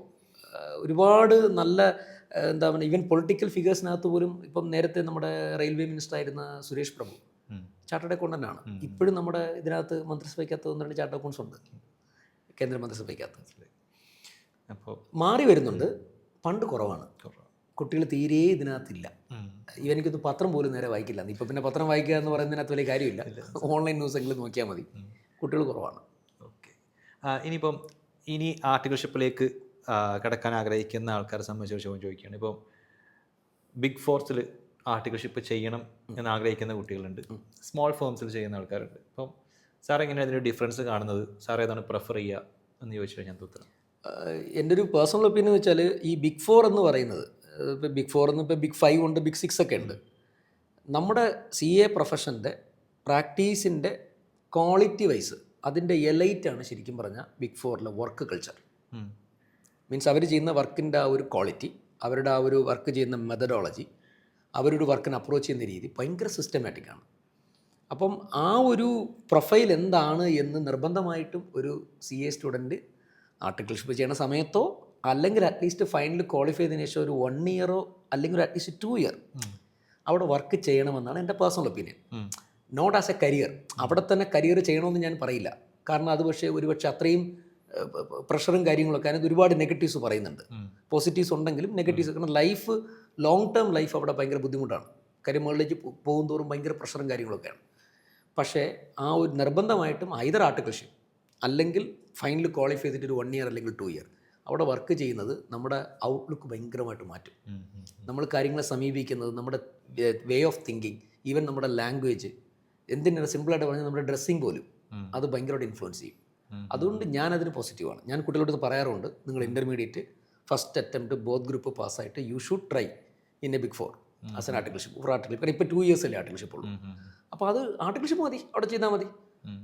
പിന്നെ ഇതിൻ്റെ ഒരു പ്രോസും കോൺസ് എന്ന് വെച്ചാൽ ഒരു ലോങ് ടേമിൽ പ്രാക്ടീസ് ചെയ്യാൻ ഉദ്ദേശിക്കുന്ന ഒരു സ്റ്റുഡൻറ്റിനെ സംബന്ധിച്ച് ബിഗ് 4ലേക്ക് പോകണമെന്നില്ല. ഒരു മീഡിയം ഫേമിലോ ഒരു എബോവ് മീഡിയം ലെവൽ ഫേമിലോ വർക്ക് ചെയ്താൽ തന്നെ അതായിരിക്കും കൂടുതൽ അവനെ ഹെൽപ്പ് ചെയ്യുക ലോക്കൽ പ്രാക്ടീസിന്. കാരണം ഇൻഡസ്ട്രിയിൽ പോകാനാണെങ്കിൽ, എംപ്ലോയ്മെൻറ്റ് ജോബിലേക്ക് പോകാനാണെങ്കിൽ എന്തുകൊണ്ടും നല്ലത് ബിഗ് 4ൽ ആർട്ടിക്കിൾഷിപ്പ് ചെയ്യുന്നതാണ്. ഓക്കെ. ഇനി ഞാൻ സ്ഥിരം ചോദിക്കുന്ന ചോദ്യമാണ്, പക്ഷേ മിക്കവാറും ഇപ്പോൾ +2 കഴിഞ്ഞ് നിൽക്കുന്ന കുട്ടികൾ ഏറ്റവും കൂടുതൽ കേൾക്കാൻ ആഗ്രഹിക്കുന്ന ചോദ്യമാണത്. സാറിനെ ആക്ച്വലി അതിന് ഉത്തരം പറഞ്ഞിട്ടുണ്ട്, എന്നാലും സ്ട്രേറ്റ് ഫോർവേഡായിട്ട്. ചാർട്ടേഡ് അക്കൗണ്ടൻ്റ് ആവുക അല്ലെങ്കിൽ CA പഠിക്കാൻ വരിക എന്ന് പറയുമ്പോൾ മുൻകാലത്തെ മാർക്കുകൾ +2ൽ എത്ര A+ ഉണ്ട്, അല്ലെങ്കിൽ പൊതുവേ പഠിപ്പിസ്റ്റുകൾ എന്നറിയപ്പെടുന്ന കുറച്ച് ആൾക്കാർ, ബുദ്ധിജീവികൾ എന്നൊക്കെ പറയുന്ന ഗണത്തിൽ, ഇൻവെർട്ടർ കോമ്പിലാണ് പറയുന്നത്, ഇതിൽ ഉൾപ്പെടുന്ന ആൾക്കാർക്കുള്ളൊരു കോഴ്സാണെന്ന് ഇപ്പോഴും സ്റ്റിൽ ഒരു ധാരണയുണ്ട്. എന്താണ് അതിനെക്കുറിച്ചുള്ളൊരു സാധനം? അല്ല, അത് തികച്ചും തെറ്റാണെന്ന് പറഞ്ഞാൽ, ഞാൻ CA പഠിക്കുന്ന സമയത്ത് +2 സയൻസ് കഴിഞ്ഞിട്ട് ഈ സയൻസിൻ്റെ ഈ മാത്സിൻ്റെ ബ്രെയിൻ ജിമ്മോ അബാക്കസോ അതൊക്കെ ഭയങ്കരമായിട്ട് ജയിച്ച് വന്നിട്ട് 8 നിലയിൽ തൊട്ട് ഇത് കളഞ്ഞിട്ട് പോയി വേറെ കരിയർ ഉണ്ടാക്കിയ ആൾക്കാരെ എനിക്കറിയാം, എൻ്റെ കൂടെ പഠിച്ചിട്ടുണ്ട്. അപ്പം ഞാൻ 10ാം ക്ലാസ്സിൽ ഈ ബ്രെയിൻ ജിം പോയിട്ട് ഈ സൈൻ കോസ്റ്റ് ആണെന്ന് കേട്ടാൽ ഓടുന്ന ആളാണ് ഞാൻ. അപ്പം ഞാനിത് ക്വാളിഫൈ ചെയ്തു. അപ്പം ഞാനിത് മനസ്സിലാക്കിയത് ഇതിനകത്ത് ഇൻ്റലിജൻസിന് വലിയ റോളൊന്നുമില്ല. ഇത് ആർക്കും പഠിച്ചെടുക്കാൻ പറ്റുന്ന സാധനങ്ങൾ ഇതിനകത്തുള്ളൂ. വലിയ ന്യൂട്ടൻ്റെ തിയറിയോ അല്ലെങ്കിൽ റോക്കറ്റ് സയൻസ് എന്നൊക്കെ ആൾക്കാർ പറയുന്ന പോലെ കോംപ്ലിക്കേറ്റഡ് സാധനങ്ങളൊന്നും ഇതിനകത്തില്ല. ഇതിൻ്റെ പ്രശ്നം ഇത് ഭയങ്കര ഓളിയമാണ്. അപ്പോൾ നല്ല പേഴ്സീവറൻസ് എന്ന് പറയുന്ന ഒരു സാധനം, പേഷ്യൻസ് വേണം. കുറേശ്ശായിട്ട് നമുക്കിത് കീഴടക്കാം. ഒറ്റയടിക്ക് പോയിട്ട് ഒരാഴ്ച കൊണ്ട് 1 മാസം കൊണ്ട് 2 മാസം കൊണ്ട് ഞാനിപ്പം അങ്ങനെയൊന്നും ചെയ്യാൻ പറ്റില്ല. ബിക്കോസ് ഓളിയം പഠിച്ചാൽ മനസ്സിലാവുന്ന കാര്യങ്ങളാണ്, പക്ഷെ ഒരുപാടുണ്ട്. അപ്പോൾ സിസ്റ്റമാറ്റിക് ആയിട്ട് കണ്ടിന്യൂസ് ആയിട്ട് കൺസിസ്റ്റൻ്റ് ആയിട്ട് പഠിച്ചാലേ നമുക്കൊരു അതോറിറ്റി അതിൽ വരുള്ളൂ. അതുകൊണ്ട് ഏത് ലെവലിലുള്ളവരും പാസ്സാകാൻ പറ്റും. ഇപ്പം ചോദിച്ചുകൊണ്ട് പറയാം, +2 തോറ്റു, സേ എഴുതി ജയിച്ചു. സേ ഒരു പേപ്പറും കണ്ട തോറ്റിട്ട് സേ എഴുതി ജയിച്ചു. CA ഇൻ്റർമീഡിയറ്റിന് ഓൾ ഇന്ത്യ 32nd റാങ്ക് കിട്ടിയൊരു പയ്യൻ പത്തനംതിട്ടയുണ്ട്. അവൻ ഇന്ന് ക്വാളിഫൈഡ് ആണ്, ഇന്ന് ദുബായിലാണ് അവൻ. +2 തോറ്റ ആളാണ് അവൻ. ഇൻ്ററിന് 32ndo 33rdo റാങ്ക് മേടിച്ചിട്ടുണ്ട്. പഴയ PCC എന്ന് പറഞ്ഞാൽ ഇപ്പോഴത്തെ നമ്മുടെ ഇൻ്റർ എന്ന് പറയുന്ന പണ്ട് PCC ആണ്, പ്രൊഫഷണൽ കോമ്പിറ്റൻസി കോഴ്സ് എന്നാണ് എൻ്റെ പേര്. അതിലവന് റാങ്കാണ്. ഈ 10ാം ക്ലാസ് തോറ്റിട്ട് 2ാമത് എഴുതിയെടുത്ത ഒരു പയ്യനെ പേര് ഞാൻ ഓർക്കുന്നില്ല. അവൻ CA ക്വാളിഫൈഡ് ആണ്, റാങ്കൊന്നുമില്ല, but he qualified.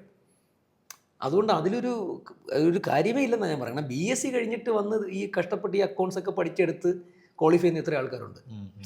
Past history ഇതിനകത്തൊരു ഗൈഡിങ് ഫാക്ടറിയേ അല്ല. ശരിക്കും പറഞ്ഞാൽ അത് അപകടവും കൂടിയാണ്. കാരണം ഭയങ്കരമായിട്ട് മാർക്ക് കിട്ടി വന്നിട്ട് എക്സ്പെക്ടേഷൻ അങ്ങനെയാണല്ലോ. എല്ലാം ഇതുവരെയും ഭയങ്കരമായിട്ട് എക്സലൻ്റ് ആയിട്ട് ജയിച്ചു, ഡിസ്റ്റിങ്ഷൻ കിട്ടി. ഇവിടെ ഒന്ന് എഴുതുമ്പോൾ ആദ്യ തവണ പൊട്ടുമ്പോൾ ഒരുപക്ഷെ ആ പ്രഷർ അവനെ ഹാൻഡിൽ ചെയ്യാൻ പറ്റില്ല. ചുറ്റുമുള്ള ആൾക്കാർ നോക്കുമ്പോൾ അയ്യോ എന്ത് പറ്റി ഇത്രയും പഠിച്ച, കാരണം ഈ കോഴ്സിനെ പറ്റി അറിഞ്ഞുകൂടാത്തതുകൊണ്ടാണ്. ഇതിനകത്ത് ഇൻസ്റ്റിറ്റ്യൂട്ട് ഉദ്ദേശിക്കുന്ന ഒരു ലെവലിൽ വർക്ക് ചെയ്ത് അതേപോലെ പ്രസൻറ്റ് ചെയ്താലേ ജയിക്കുള്ളൂ. അപ്പം നമുക്ക് മനസ്സിലായതുകൊണ്ടായില്ല. പരീക്ഷയ്ക്ക് പേപ്പറിനകത്ത് നമ്മൾ പ്രസൻറ്റ് ചെയ്യുന്ന പ്രസൻറ്റേഷൻ ഇൻസ്റ്റിറ്റ്യൂട്ട് ഉദ്ദേശിക്കുന്ന ലെവലിലാണെങ്കിൽ മാർക്ക് തരുള്ളൂ. പല കുട്ടികൾക്കും പരീക്ഷ എളുപ്പമാണ്, പഠിക്കുമ്പോൾ എളുപ്പമാണ്, റിസൾട്ട് വരുമ്പോൾ തോറ്റു വന്നു. അതുകൊണ്ട് അത് തികച്ചും തെറ്റിദ്ധാരണ. കാരണം അങ്ങനെയാണെങ്കിൽ ഞാനൊന്നും പാസ്സാവില്ലെന്നേ.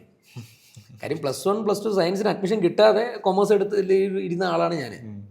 അപ്പോൾ ഒരിക്കലും അത് തികച്ചും തെറ്റിദ്ധാരണയാണ്. ഇതിനകത്ത് ക്രിയേറ്റിവിറ്റി ഇല്ല. സിലബസ് സ്ട്രക്ചേർഡാണ്. ഓൾറെഡി എന്തൊക്കെ പഠിക്കാനുണ്ടെന്ന് കൃത്യമായി എടുത്ത് വെച്ചിട്ടുണ്ട്. അത് പഠിക്കുക, ചെയ്യുക. റിസർച്ച് ആംഗിളോ അല്ലെങ്കിൽ ഭയങ്കര ഇൻ്റലിജൻസ് ആവശ്യമുള്ള സാധനങ്ങളൊന്നും ഇല്ല. ഓക്കെ സാർ, അപ്പം CA എന്നുള്ള പ്രൊഫഷൻ ഇന്ത്യൻ കോഴ്സാണ്.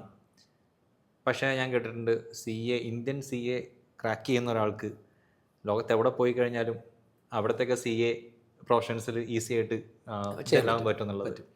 അത് എന്തുകൊണ്ടാണ് അങ്ങനെ? അത് എന്തുകൊണ്ടെന്ന് വെച്ചാൽ വേൾഡിലെ ടഫസ്റ്റ് ആയിട്ടുള്ള ചാർട്ടേഡ് അക്കൗണ്ടൻസി കോഴ്സുകളിൽ ഒന്നായിട്ടാണ് ഇന്ത്യൻ CA കരുതപ്പെടുന്നത്. Most toughest. എനിക്ക് തോന്നുന്നത് ഫസ്റ്റ് അല്ലെങ്കിൽ സെക്കൻഡ് എന്നാണ് പറയുന്നത്. മറ്റൊന്ന് ഇംഗ്ലണ്ട് ആൻഡ് വെയിൽസ് എന്ന് പറയുന്ന ചാർട്ടേഡ് അക്കൗണ്ടൻസി കോഴ്സ് ടഫാണെന്ന് പറയപ്പെടുന്നു. CPA USA ടഫാണെന്ന് പറയുന്നു. അതിനോടൊപ്പം തന്നെ നിൽക്കുന്നതാണ് ഇന്ത്യൻ കോഴ്സ് എന്ന് പറയുന്നത്. ഇന്ത്യൻ CAയുടെ ഏറ്റവും വലിയ പ്രശ്നം ഗ്രൂപ്പ് സിസ്റ്റമാണ്. ഇതിൻ്റെ ചലഞ്ചിങ്. ഒരു പേപ്പർ മിനിമം കിട്ടിയാലും നിങ്ങൾ 3 പേപ്പറും കൂടെ ഗ്രൂപ്പ് ടോട്ടൽ ചെയ്യുമ്പോൾ 50% വരണം. പേപ്പർ 40% താഴാനും പാടില്ല. ഓരോ 3 പേപ്പറിന് 40 വെച്ച് മേടിച്ചാൽ 120 ആവുള്ളൂ. 150 വരികയും വേണം. എന്നാൽ ഓരോ പേപ്പറിന് മിനിമം 40 താഴാനും പാടില്ല. ഇവിടെയാണ് എല്ലാവരും പരാജയപ്പെടുന്നത്. ഈ ഫോറിൻ കോഴ്സുകളുടെ പ്രത്യേകത, നിങ്ങൾ ഒരു പേപ്പറിന് ഒരു 60 or 65% മേടിച്ചാൽ, ഡിപ്പെൻസ് അപ്പോൺ കൺട്രി സ്പെസിഫിക് അത് മാറുന്നുണ്ട്, ആ പേപ്പർ നിങ്ങൾ ജയിച്ചതായിട്ട് പ്രഖ്യാപിക്കുകയാണ്. ആ പേപ്പർ പിന്നെ എഴുതണ്ട, ബാക്കി പേപ്പർ എഴുതിയാൽ മതി.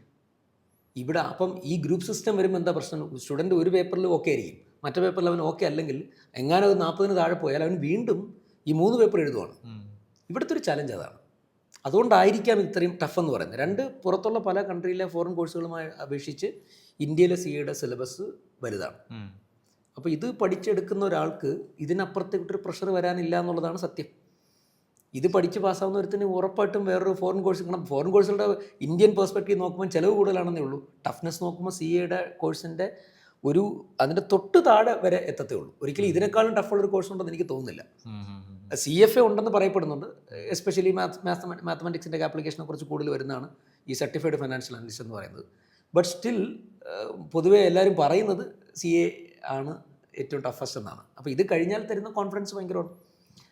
അങ്ങനെയുള്ള ആൾക്കാരെ എനിക്കറിയാം. നമ്മുടെ കേരളത്തിൽ തന്നെ CA ക്വാളിഫൈ ചെയ്തിട്ട് ദുബായി പോയിട്ട് വർക്ക് ചെയ്തിട്ട് അതിനോടൊപ്പം CPA എഴുതിയെടുത്ത് ക്വാളിഫൈ ചെയ്തിട്ട് കമ്പനിയിൽ നല്ല പ്രൊമോഷനിലേക്ക് ആയ ആൾക്കാർ നമ്മുടെ സർക്കിളിൽ തന്നെ ഉണ്ട്. ഓക്കെ, അവർ ഫസ്റ്റ് അറ്റംപ്റ്റ് തന്നെ CPA ക്വാളിഫൈ ചെയ്തു. സാർ ഇനി ട്രിപ്പിളിലേക്ക് വരികയാണെങ്കിൽ നമ്മുടെ ട്രിപ്പിളിൽ വരുന്നൊരു കുട്ടിക്ക് ഫാക്കൽറ്റീസിൽ നിന്നും നമ്മുടെ അക്കാഡമിക്സ് ടീമിൽ നിന്നും എന്തൊക്കെ പ്രതീക്ഷിക്കാം? അവരുടെ ക്ലാസ് എങ്ങനെയായിരിക്കും സാർ ഒന്ന് ഇവാലുവേറ്റ് ചെയ്യണമെങ്കിൽ?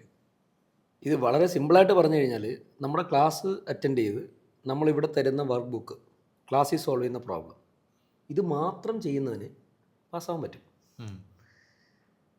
കാരണം നമ്മൾ വർക്ക് ബുക്കൊക്കെ ഡിസൈൻ ചെയ്തിരിക്കുന്നത് പാസ്റ്റ് ഇയറിലെ എക്സാമിനേഷന് ചോദിച്ചിരിക്കുന്ന important questions chapter wise compile ചെയ്ത് അതാണ് കൊടുത്തിരിക്കുന്നത്. ഇത് സ്റ്റുഡൻറ്റ് കമ്പൈൽ ചെയ്ത് വരണമെങ്കിൽ അവൻ 6 മാസം വേണം. അപ്പോൾ ഇത് റെഡിയായിട്ട് സാധനം കയ്യിൽ കൊടുത്തിരിക്കുകയാണ്. 2, രാവിലെ മുതൽ വൈകിട്ട് വരെ നമ്മൾ പഠിക്കുന്ന ഒരു സബ്ജക്റ്റാണ്. ഒരിക്കലും നമ്മൾ +2 പഠിക്കുന്ന പോലെ ഡിഗ്രി പഠിക്കുന്ന പോലെ 2-3 സബ്ജക്റ്റ് അല്ല പഠിക്കുന്നത്. അപ്പം ഒരു 5-6 ദിവസത്തെ ക്ലാസ് കൊണ്ട് നമ്മൾ കുറേ ഏരിയ കവർ ചെയ്യുകയാണ്. അപ്പോൾ ആ ഒരു ആഴ്ച കഴിഞ്ഞിട്ട് അടുത്തൊരു ആഴ്ചയും കൂടെ അവൻ അതിനുവേണ്ടി ഈവനിങ്ങിൽ സമയം സ്പെൻഡ് ചെയ്യുകയാണെങ്കിൽ ഡെഫിനറ്റ്ലി അവന് പഠിച്ചു തീർക്കാൻ പറ്റും. പിന്നെ ക്ലാസ്സിൻ്റെ കാര്യത്തിൽ ഓരോ സബ്ജക്റ്റും ഹാൻഡിൽ ചെയ്യുന്നത് ആ സബ്ജക്റ്റ് പഠിപ്പിക്കാൻ ഇഷ്ടമുള്ള പാഷനായിട്ടുള്ള ആൾക്കാരാണ്. കാര്യം ഈ CAയുടെ പേപ്പറുകൾ ഒന്നാമത് പഠിപ്പിക്കുക എന്ന് പറയുന്നത് തന്നെ അത് പഠിച്ചാലേ പഠിപ്പിക്കാൻ പറ്റും. 1. 2, ഇത് വീണ്ടും വീണ്ടും വരുന്ന ബാച്ചുകൾക്ക് റിപ്പീറ്റ് ചെയ്ത് പഠിപ്പിക്കുക എന്ന് വെച്ചാൽ സബ്ജക്റ്റിനോട് ഇഷ്ടമുള്ള ആൾക്കാർക്ക് മാത്രം എങ്ങനെ പഠിപ്പിക്കാൻ പറ്റും, ഇല്ലേ ബോറടിക്കും. അറിയാമെന്നുള്ള കാര്യങ്ങളാണല്ലോ പറയുന്നത്. അപ്പം ഓരോ സബ്ജക്റ്റിലും എക്സ്പേർട്ടായിട്ടുള്ള ആൾക്കാരാണ് ക്ലാസ് എടുക്കുന്നത്. അത് ഒരു സംശയമില്ല. ദ ബെസ്റ്റ് ടീമാണ് നമുക്കിപ്പോൾ ഇവിടെ ഉള്ളത്, സബ്ജക്റ്റ് ഓരോ സബ്ജക്റ്റും ഹാൻഡിൽ ചെയ്യുന്നത്. അപ്പോൾ ക്ലാസ് കുട്ടിയുടെ സൈഡിൽ നിന്ന് ഉണ്ടാവേണ്ടതെന്ന് വെച്ച് കഴിഞ്ഞാൽ മുടങ്ങാതെ കൃത്യമായി ക്ലാസ് അറ്റൻഡ് ചെയ്യുക, നമ്മൾ തരുന്ന വർക്കുകൾ കൃത്യമായിട്ട് ചെയ്യുക, ടെസ്റ്റ് പേപ്പേഴ്സ് കറക്റ്റായിട്ട് ടെസ്റ്റ് സീരീസ് കൃത്യമായിട്ട് അറ്റൻഡ് ചെയ്യുക, അതിൻ്റെ ഇവാലുവേഷൻസ് നോക്കിയിട്ട് എന്താ പ്രശ്നം എന്ന് വെച്ചാൽ നോക്കുക. പിന്നെ ശരിക്കും പറഞ്ഞ് കുട്ടികൾ ഡൗട്ട് ചോദിക്കണം, യൂസ് ചെയ്യണം. ഫാക്കൾട്ടിയെ യു ഹാവ് ടു യൂസ്. നിങ്ങൾ പൈസ കൊടുത്താൽ പഠിക്കുന്നത്. അപ്പോൾ ഡൗട്ട് ഉണ്ടെങ്കിൽ ചോദിക്കണം. ഒരു ഫാക്കൽറ്റീസും ഡൗട്ട് ചോദിച്ചാൽ പറയാതിരിക്കത്തില്ല. ഈവൻ അത് ക്ലാസ് കഴിഞ്ഞിട്ടാണോ, അതല്ലെങ്കിൽ പിന്നീട് നമ്മൾ കോൺടാക്ട് വാട്സാപ്പിൽ കൂടെയോ, അതല്ലെങ്കിൽ ഈവനിങ് ക്ലാസ് കഴിഞ്ഞ് ഈവനിങ് ഉച്ചയ്ക്ക് ലഞ്ച് ബ്രേക്ക് എന്ന് ചോദിച്ചാൽ പോലും നമ്മൾ ഡൗട്ട് പറഞ്ഞു കൊടുക്കും. അപ്പോൾ ഇത്രയും ചെയ്യുകയാണെങ്കിൽ ഇതിനപ്പുറം ഇപ്പോൾ എന്താ വേണ്ട, അത് ഡെഫിനറ്റ്ലി അവർക്ക് പാസ്സാകാൻ പറ്റും. ഓക്കെ സാർ, ഇപ്പോൾ നമുക്ക് ഇപ്പോൾ സയൻസ് കഴിഞ്ഞിട്ട് മോസ്റ്റ് സോർട്ട് ഔട്ട് ആയിട്ടുള്ള കുറച്ച് കോഴ്സുകൾ ഇപ്പോൾ MBBS അല്ലെങ്കിൽ എഞ്ചിനീയറിംഗ് ഒക്കെയാണ്. സ്വാഭാവികമായിട്ടും കൊമേഴ്സ് ഫീൽഡ് വരുമ്പോൾ CA തന്നെയാണ്. രണ്ട് വിഭിന്നമായ പ്രൊഫഷൻസ് ആണെങ്കിലും ഈ കോഴ്സുകൾ പഠിക്കുന്ന സമയത്ത് ഒന്ന് കമ്പയർ ചെയ്യുകയാണെങ്കിൽ എന്തൊക്കെ അഡ്വാൻറ്റേജസ് ആണ് ഇപ്പോൾ CA എടുക്കുന്ന ഒരു കുട്ടിയെ സംബന്ധിച്ചൊരു എഞ്ചിനീയറിങ്ങോ അല്ലെങ്കിൽ MBBS എടുത്ത ആളെ കമ്പയർ ചെയ്യുമ്പോൾ അഡ്വാൻറ്റേജസ് പറയുമ്പോൾ എന്തൊക്കെ ഉണ്ടാവും? ഇപ്പം അഡ്വാൻറ്റേജ് എന്ന് വെച്ചാൽ നമുക്ക് ഒരുപാട് കാര്യങ്ങൾ പറയാൻ പറ്റും. 1, ടൈം. BTech ആണെങ്കിൽ എത്ര, എനിക്ക് തോന്നുന്നു 4 വർഷം എന്തായാലും മിനിമം വേണം. അത് കഴിഞ്ഞൊന്ന് അവൻ്റെ ഇതെല്ലാം കഴിഞ്ഞിറങ്ങുമ്പോൾ ഓൾമോസ്റ്റ് 4-4.5 വർഷം. കോസ്റ്റോ എന്ന് വെച്ചാൽ നമ്മൾ ഈ CAക്ക് ചിലവാക്കുന്ന കോസ്റ്റിൻ്റെ എത്രയോ ഇരട്ടിയാണ്, 2-3 ഇരട്ടി വരും ഒരു എഞ്ചിനീയറിംഗ് നല്ലൊരു കോളേജിൽ പഠിച്ചിറങ്ങാനാണെങ്കിൽ. അപ്പം BTechൻ്റെ രണ്ടാമത്തെ പ്രശ്നം, ഇത് പഠിച്ചിറങ്ങുമ്പോൾ BTech എന്നുള്ളൊരു സംഭവം മാത്രമേ ഉള്ളൂ. അവന് ക്യാമ്പസ് പ്ലേസ്മെൻറ്റ് കിട്ടിയില്ല എങ്കിൽ അവന് ജോലി കണ്ടെത്തുക എന്ന് പറയുന്ന ഒരു വലിയ ശ്രമകരമായ കാര്യമാണ്. കാര്യം അത്രയ്ക്കും ആൾക്കാർ ഇവിടെ ഉണ്ട് എഞ്ചിനീയറിങ്ങിനെ സംബന്ധിച്ച്. അപ്പോൾ ഫീസും കൂടുതലാണ്, ഇത്രയും ടൈമും സ്പെൻഡ് ചെയ്യണം. അത് കഴിഞ്ഞ് ക്വാളിഫൈ ചെയ്യുമ്പോൾ ജോലി കിട്ടുമെന്ന് ഉറപ്പില്ല. കാരണം അവൻ്റെ ഇൻഡിവിജ്വൽ പെർഫോമൻസ് അനുസരിച്ചിരിക്കും. ആ ക്വാളിഫിക്കേഷൻ കൊണ്ട് മാത്രം അവന് എൻട്രി കിട്ടില്ല. ഇനി MBBS നമ്മൾ സയൻസ് എടുത്തിട്ട് MBBS പോവുകയാണെന്നുണ്ടെങ്കിൽ MBBS ഓക്കെ, അതൊരു അടിപൊളി കരിയറാണ്, നല്ല ഓപ്ഷനാണ്. പക്ഷേ പ്രശ്നം അവിടെ വരുന്ന പ്രശ്നം, ഇത് CA ആയിട്ട് നമ്മൾ കമ്പയർ ചെയ്യുമ്പോൾ പറയുകയാണെങ്കിൽ 5 വർഷമാവും അവനൊരു ഡോക്ടറാവാൻ.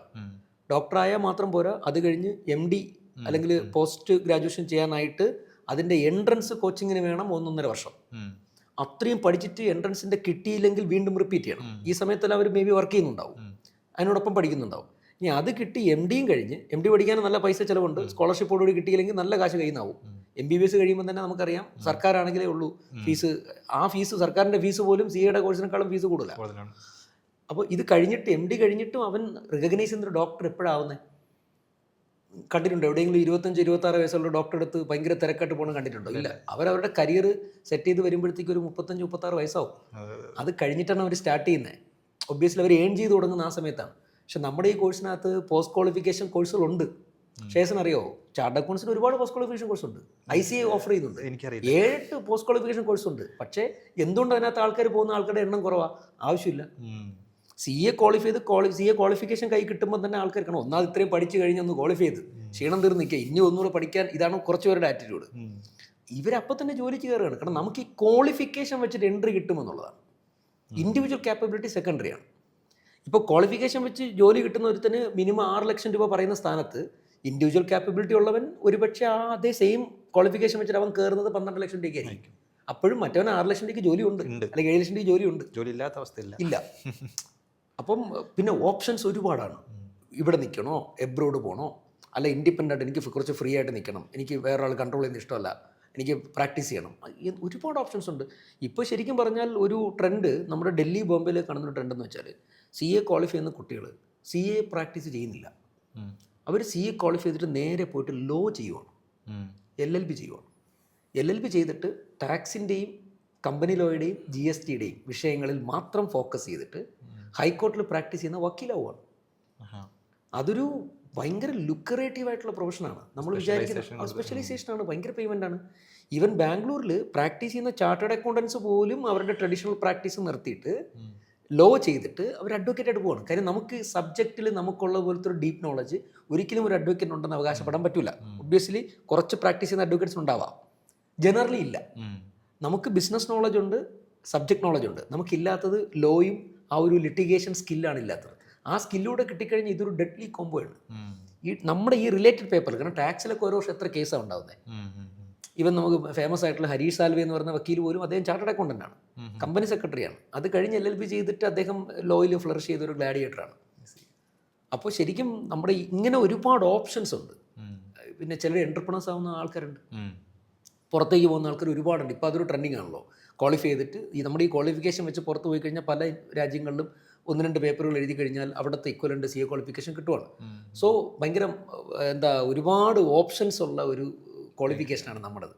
ചിലവോ നമ്മൾ അതുമായിട്ട് കമ്പയർ ചെയ്യുമ്പോൾ ചിലവോ വളരെ കുറവല്ലേ. എനിക്ക് തോന്നുന്നു സിമ്പിളായിട്ട് പറഞ്ഞ് ഇന്നത്തെ നമ്മുടെ ഒരു മാർക്കറ്റ് റേറ്റിലെ ഒരു ഇത് പറഞ്ഞു കഴിഞ്ഞാൽ ഇൻ്ററും ഫൗണ്ടേഷനും ഫൈനലും എല്ലാം കൂടെ പറഞ്ഞു കഴിഞ്ഞാൽ ഒരു 2.5 ലക്ഷം രൂപയ്ക്ക് അത് തീരും. ഒരു ഹൈപ്പോത്തറ്റിക് ഫിഗർ പറയുകയാണെങ്കിൽ ക്ലാസ്സിന് പോയിട്ട് പഠിക്കുകയാണെങ്കിൽ ഇൻസ്റ്റിറ്റ്യൂട്ടിൻ്റെ ഫീസ് അടക്കം അങ്ങേയറ്റം പോയാൽ 3 lakhs താഴെ നിൽക്കും. എഞ്ചിനീയറിംഗ് 3 lakhs ചെയ്യാൻ പറ്റും തോന്നുന്നുണ്ടോ? നല്ലൊരു കോളേജ് ചെയ്യുകയാണെങ്കിൽ പറ്റില്ല. അപ്പം അതാണ് ഇതിൻ്റെ ഒരു അഡ്വാൻറ്റേജ്. ഞാനൊക്കെ ശരിക്കും പറഞ്ഞാൽ എഞ്ചിനീയറിംഗ് എടുത്തിരുന്നുവെങ്കിൽ എന്ന് വിചാരിക്കുക, സയൻസ് എടുത്തിരുന്നെങ്കിൽ ഞാൻ എങ്ങും എത്തില്ല. കാര്യം അവിടെ കോമ്പറ്റീഷൻ ഹൈ അല്ലേ. എലൈറ്റ് ആയിട്ടുള്ള ക്രീം ലെവലിൽ ഒരുപാട് കുട്ടികൾ ഇടിച്ചു കയറുന്നൊരു സ്ഥലമാണ്. അപ്പോൾ അതിനകത്ത് ഒരുത്തൻ ആവറേജ് ആണെങ്കിൽ അവൻ ബാക്കിലോട്ട് പോകും. ഇപ്പം നമ്മുടെ കോഴ്സിൽ എലൈറ്റ് ആൾക്കാർ വരുന്നുണ്ട്. കാര്യം ഇത് മനസ്സിലാക്കിയിട്ട് പലരും തിരിച്ചിങ്ങോട്ടേക്ക് വരുന്നുണ്ട്. അവിടുത്തെ അവർ ഉപയോഗിക്കേണ്ട അത്രയും സ്കില്ല് അവൻ ഇതിലിട്ട് കഴിഞ്ഞാൽ ഭയങ്കരമായിട്ട് എക്സൽ ചെയ്യും, നല്ല പൊസിഷനിലെത്തും. കാര്യം ഫസ്റ്റ് റാങ്ക് ഹോൾഡേഴ്സിനെയും ആദ്യത്തെ ഒരു 10-20 റാങ്ക് ഹോൾഡേഴ്സിനെ ക്യാമ്പസ് പ്ലേസ്മെൻറ്റിൽ വലിയ കമ്പനികൾ അവർക്ക് വേണ്ടി മാത്രം വരുന്നതാണ്. അവർ വന്ന് നല്ല പാക്കേജ് കൊടുത്ത് അവരെ സെലക്ട് ചെയ്യുവാണ്. ഓക്കെ. അപ്പോൾ സാറേ തുടങ്ങിയിട്ട് ഇതുവരെ സാറ് നമ്മൾ ഇങ്ങനെ പോയ ഏരിയാസ് ഭയങ്കര ഡൈവേഴ്സാണ്. അപ്പോൾ ഇത് കണ്ടുകൊണ്ടിരിക്കുന്നവർക്കും ഭയങ്കര യൂസ്ഫുൾ ആയിരിക്കും എന്നാണ് ഞാൻ പ്രതീക്ഷിക്കുന്നത്. ഇനി ഇതുപോലെയുള്ള സെഷൻസിൽ വീണ്ടും കണ്ടുമുട്ടാമെന്ന് വിചാരിക്കുന്നു. Thank you very much for your valuable time. ഇത് കാണുന്നതോട് എനിക്ക് പറയാനുള്ളത്, CA പഠിക്കാൻ ആഗ്രഹിക്കുന്ന ആരെങ്കിലും ഉണ്ടെങ്കിൽ ഡെഫിനറ്റ്ലി ഇത് ഷെയർ ചെയ്ത് കൊടുക്കുക. കാരണം അത്രയും വാല്യുബിൾ ആയിട്ടുള്ള ഇൻഫർമേഷൻസ് നമ്മുടെ ഈ പോഡ്കാസ്റ്റിലുണ്ട്. അപ്പോൾ once again thank you very much sir. വീണ്ടും കാണാം. ഓക്കെ.